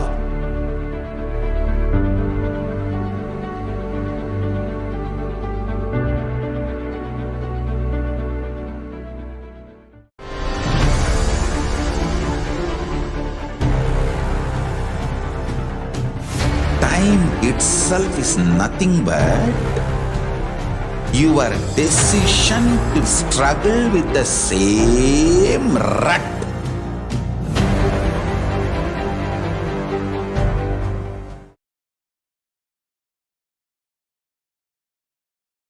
Connecting with the divine with your eyes closed is meditation. Connecting with the divine with your eyes open is darshan. Come, let us all now move from meditation to darshan. Very slowly, please open your eyes. Govinda, Govinda, Apadamukkilavada, Natharashaka, Govinda, Govinda, Yedukundalavada, Venkateshwara, Govinda, Govinda, Apadamukkilavada, Natharashaka, Govinda, Govinda.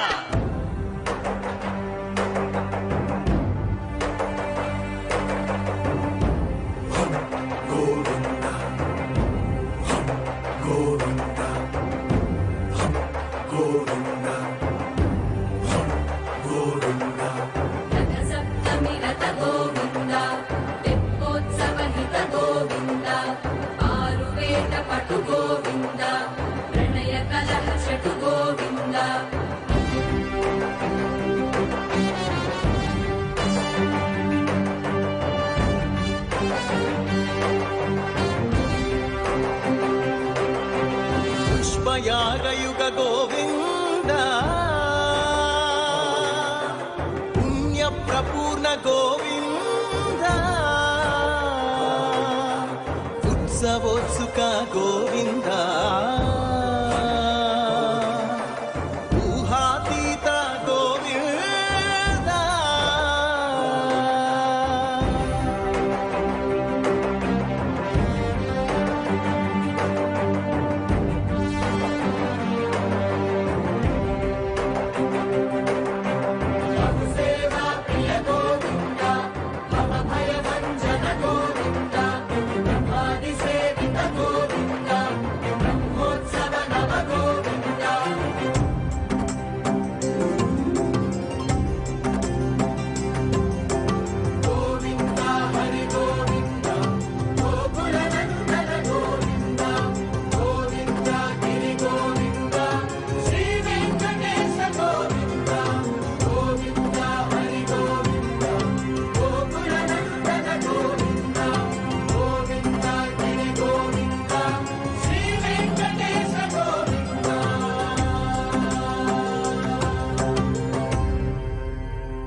బ్రహ్మమొక్కటే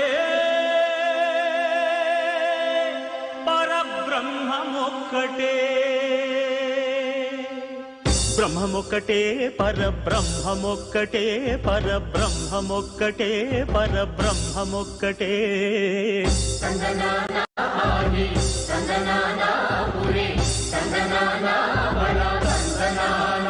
పరబ్రహ్మమొక్కటే పరబ్రహ్మమొక్కటే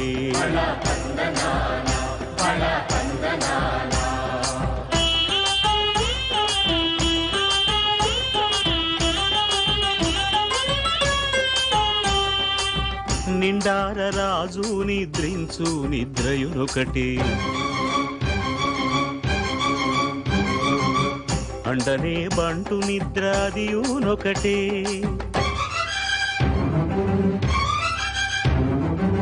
మెండైన బ్రాహ్మణుడు మెట్టు భూమి ఒకటే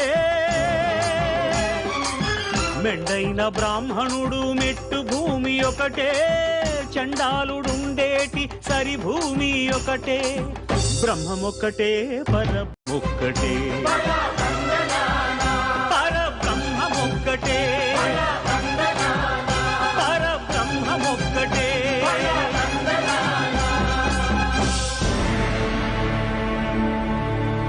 అఖిలాండ కోడి బ్రహ్మాండ నాయగా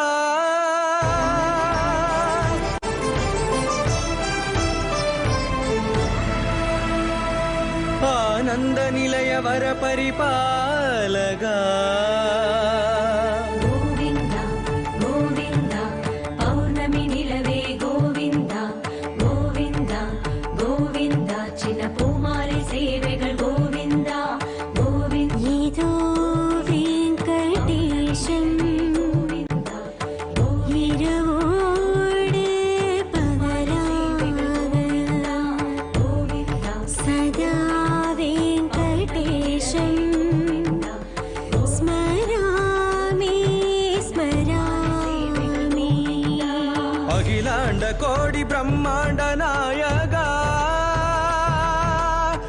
ఆనంద నిలయ వర పరిపాలగా శ్రీ వెంకటేశ శ్రుతి సంబంధ సేవా భాగ్యం దేవి ముకుంద అఖిలాండ కోడి బ్రహ్మాండ నాయక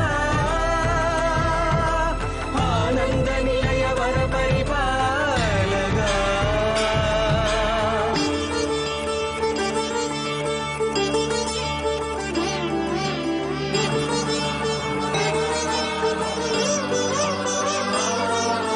திருப்பதங்களுக்கு தினமும் மாலைகள் ஸ்ரீ விஷ்ணு சுவாமி ஏற்கின்றார்.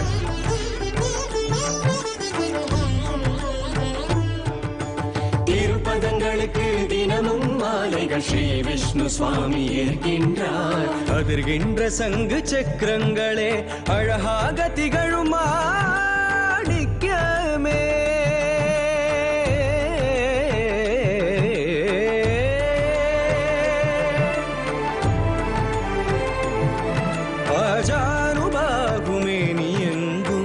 அலர்ந்திட்ட மலரின் ஹாரங்களே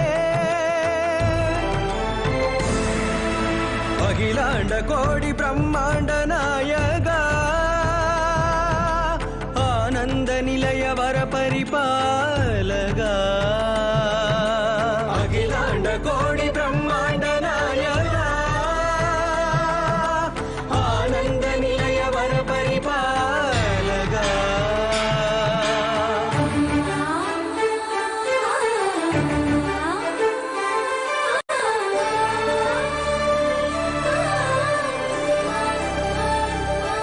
மல்லி கொடி மல்லி மதுர மந்தார மனோரஞ்சிதங்கள் செண்பக பாரிஜாத சாமந்தி தாவி பறிக்கின்ற சம்பங்கியே காலையில் தாமரை கனகாம்பரங்கள் பொன்னால் பூட்டி பூக்கள் சூடிய குலதெய்வம்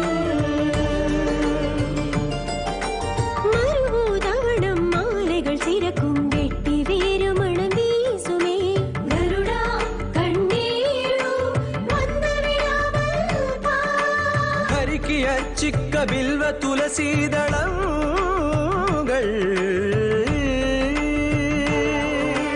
உனக்காக பூத்தது உன்னை பார்த்து சிரித்தது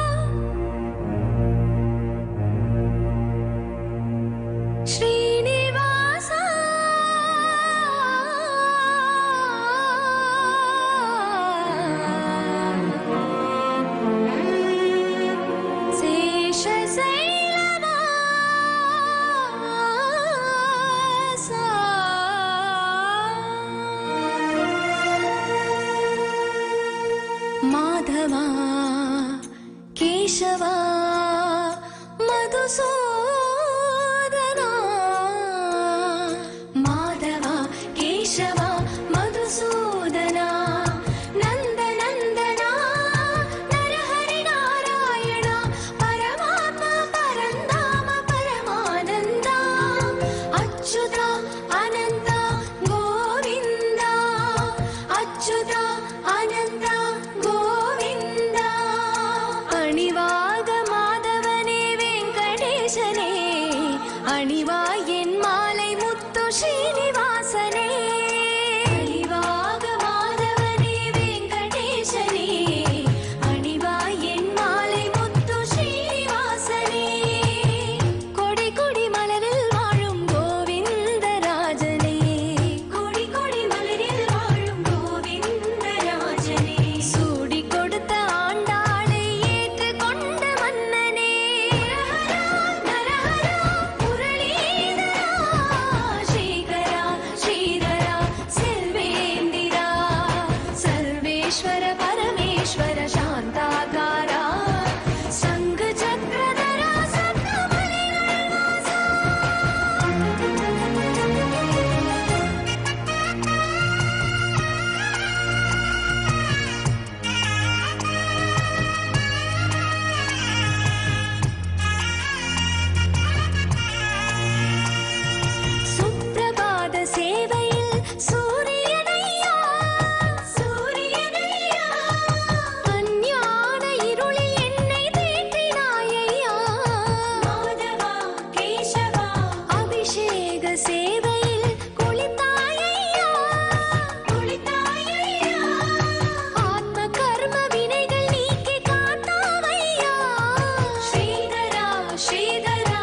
అదివో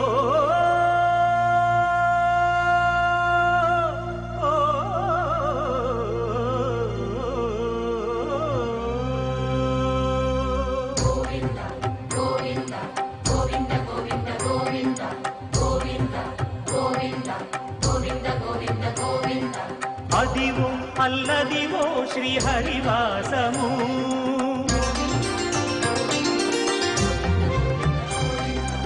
అదివో అల్లదివో శ్రీహరివాసము 10,000 శేషుల పడగలమయము అదివో అల్లదివో శ్రీహరివాసము 10,000 శేషుల పడగలమయము అదివో అల్లదివో శ్రీహరివాసము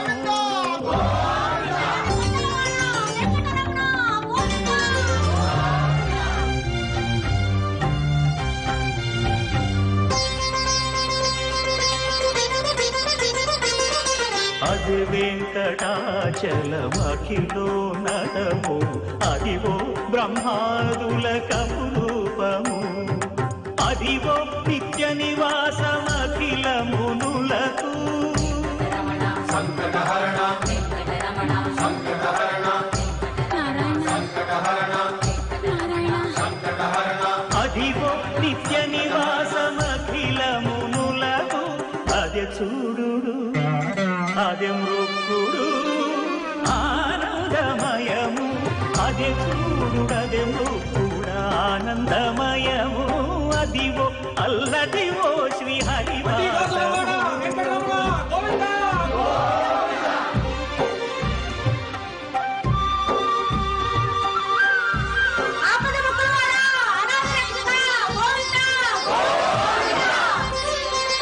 కైవల్య పరము వెంకటనగమదివో శ్రీ వెంకటపతికి సిరులైనది భావింప సకల సంపద రూపమదివో అదివో అదివో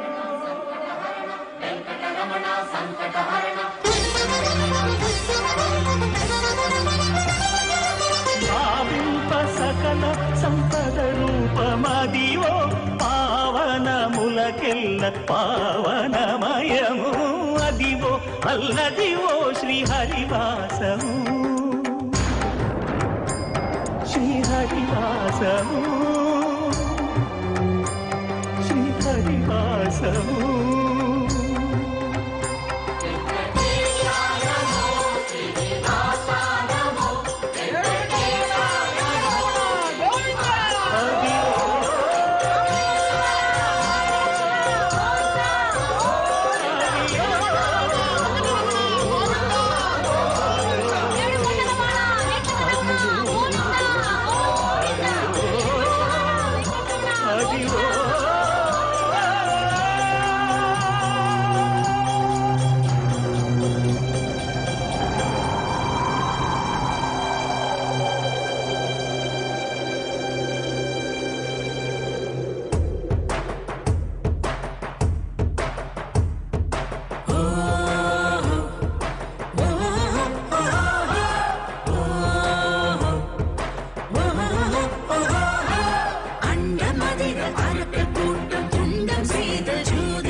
నెలకొన్న కోనేటి రాయడువాడు కొండనంత వరములు గూపెడువాడు కొండలలో నెలకొన్న కోనేటి రాయడువాడు కొండనంత వరములు గూపెడువాడు కొండలలో నెలకొన్న కోనేటి రాయడువాడు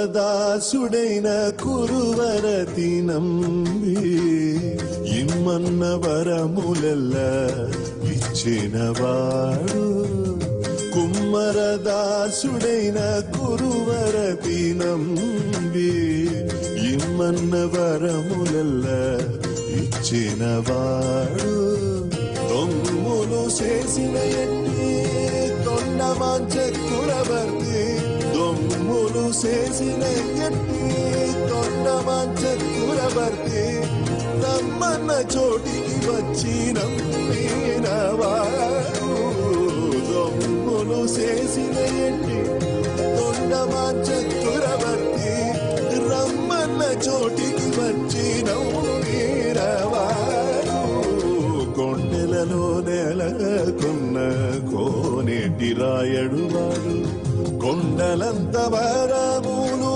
గూపెడువాడు కొండలలో నెలకొన్న కోనేటి రాయడువాడు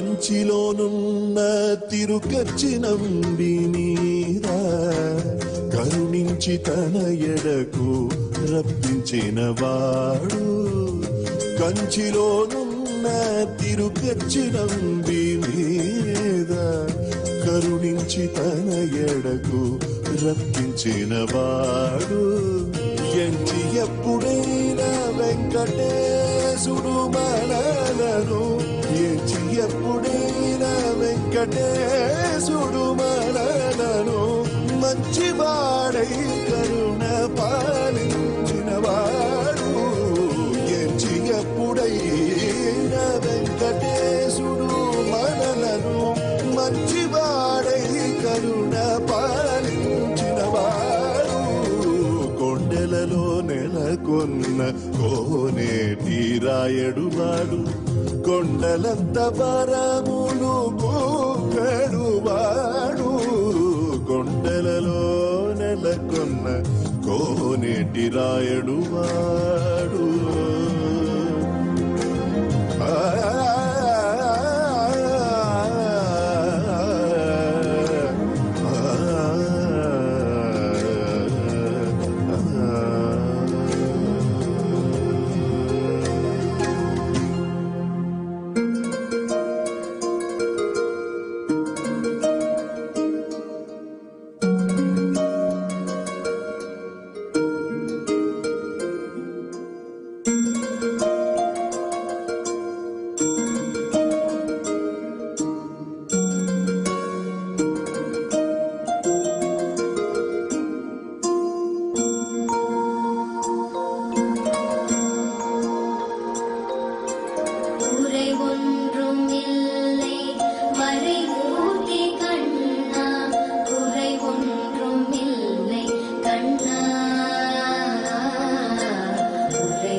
Nityananda everyone. So after the powerful Bhava Samadhi Darshan of Bhagavan Venkateshwara with the Supreme Pontiff of Hinduism, all of us are now initiated into the third eye awakening and the various other powers.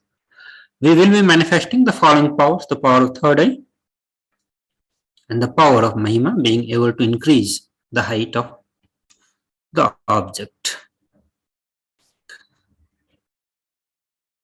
So with the grace and blessings of Swamiji and the powerful Diksha that all of us received during the Bhava Samadhi Darshan, all the powerful cognitions, powerful conclusions like positivity are now awakened in our consciousness.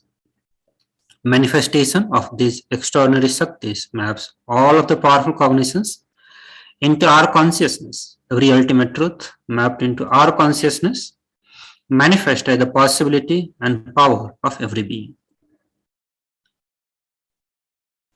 So what all you need for the power manifestation? So you need the eye band or opaque cloth, and if you have Jnananjana, Aushadha, Kristasila, please have it. If you do not have, no need to worry, but please have the pen and paper or time stamp camera to record the power manifestation, to share with the world, and for your reference too. The more and more people manifest, the more and more people share the science of this power manifestation as their Shakshi Pramana. It inspires, it gives confidence for more and more people to manifest these powers.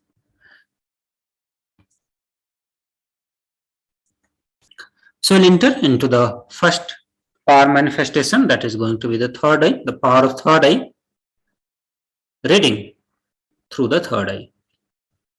So you are going to blindfold yourself first.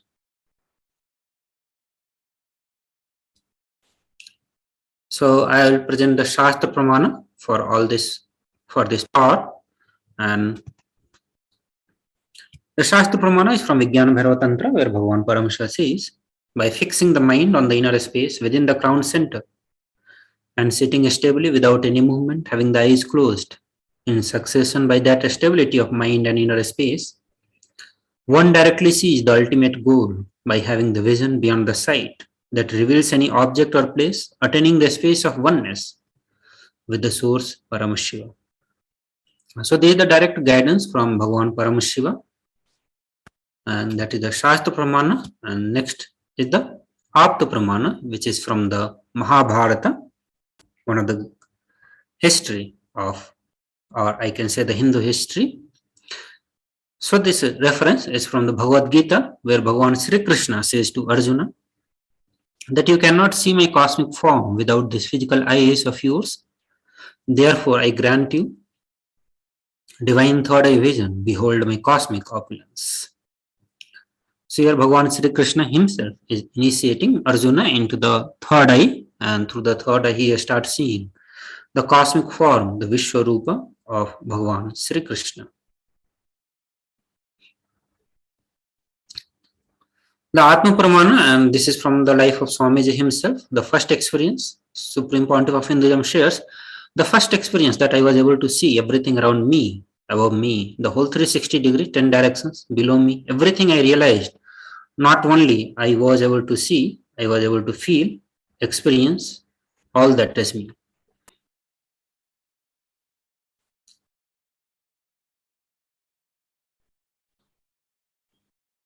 So there have been various devotees and disciples who started expressing the power of third eye, that is blindfold reading, after the initiation from the Supreme Pontiff of Hinduism. So let us get ready to become the Shakshi Pramana for this power of third eye. Let us all manifest this power, and let's get ready to record this greatest happening for our life, recording the Shakshi Pramana, the power manifestation. So click on the timestamp camera, ensure that the camera is facing you, and make sure the camera is on. So please close your eyes, blindfold yourself with an eye band or opaque cloth.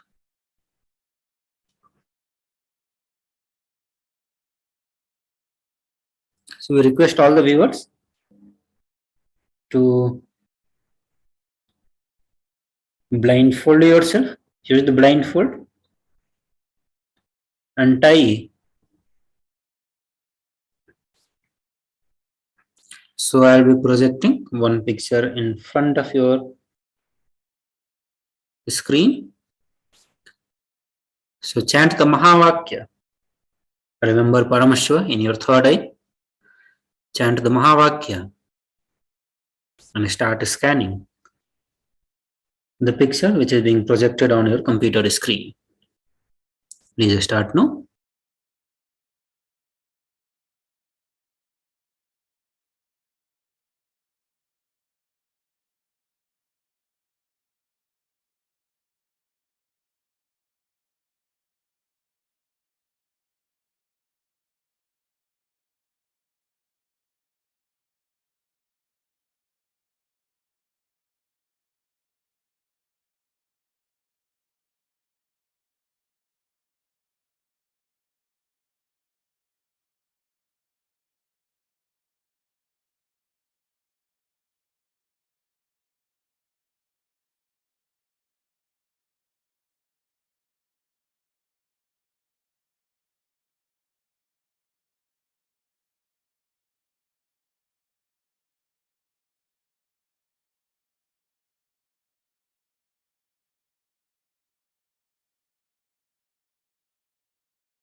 Nityananda everyone. So all of you, please relax now.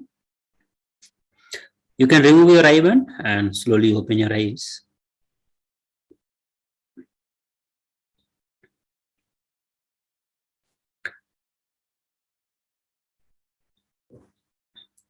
So now let us verify.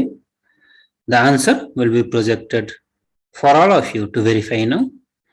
So this is the picture which I was projecting on your computer screen.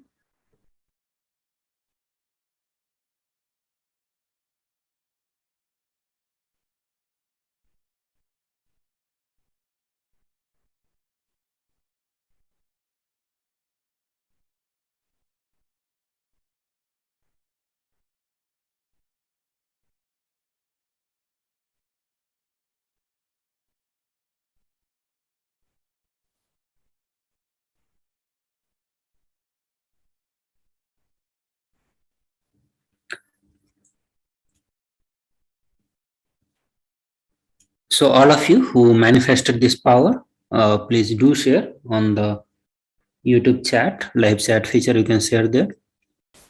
So now we'll be moving to the next power, and that is going to be the power of Mahima. The Shastra Pramana, where Bhagavan Paramashivam says, Mahima is the power to exist pervasively. With the help of huge bodies, organs, and such others, these three lordly power, Anima, Lagima, and Garima, are expressed through the body.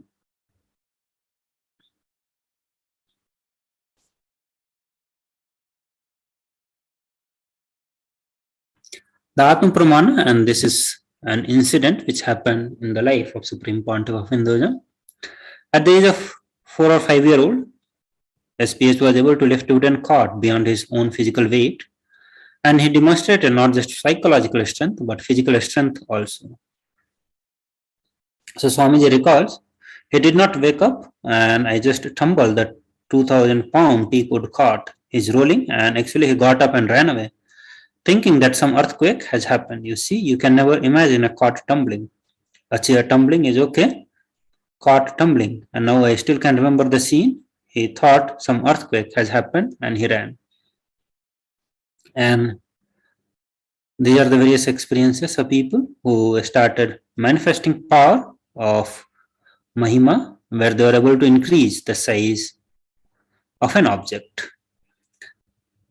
So let us become the Shakshi Pramana for this power manifestation, the power of Mahima. So I'll give you the guidelines on what need to be done. So you can have some object, or if you do not have, you can use your hand also. So you can measure your finger hand, and you can use the measuring tool to measure the height, or pick a paper and mark its height by placing your finger hand on the paper and measuring it on the paper with a pen. Once you are done with that, please take the picture of it. That's very important so that you can verify after you are done with the power manifestation. So connect to Paramashivam through the third eye and declare the height of your object to increase. From the space of oneness, declare I am Paramashiva. And Paramashiva is manifesting through Swamiji. With that declaration, increase the height of your object. So please chant the Mahavakya and start manifesting this power. We'll give you a few minutes for all of you to manifest the oneness with the Supreme Pontiff of Hinduism, and then manifesting this power of Mahima. Please start now.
Nityananda everyone. So all of you can please relax now.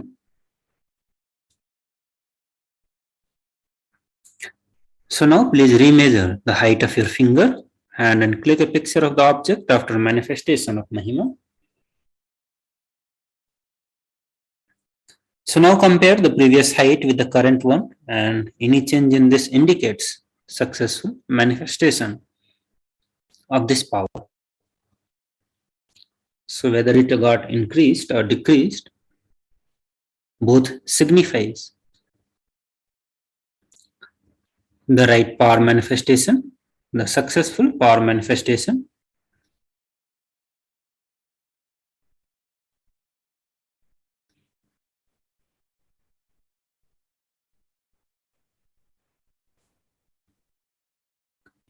So with this, we would like to end the today's segment of Bhava Samadhi Darshan of Lord Venkateshwara.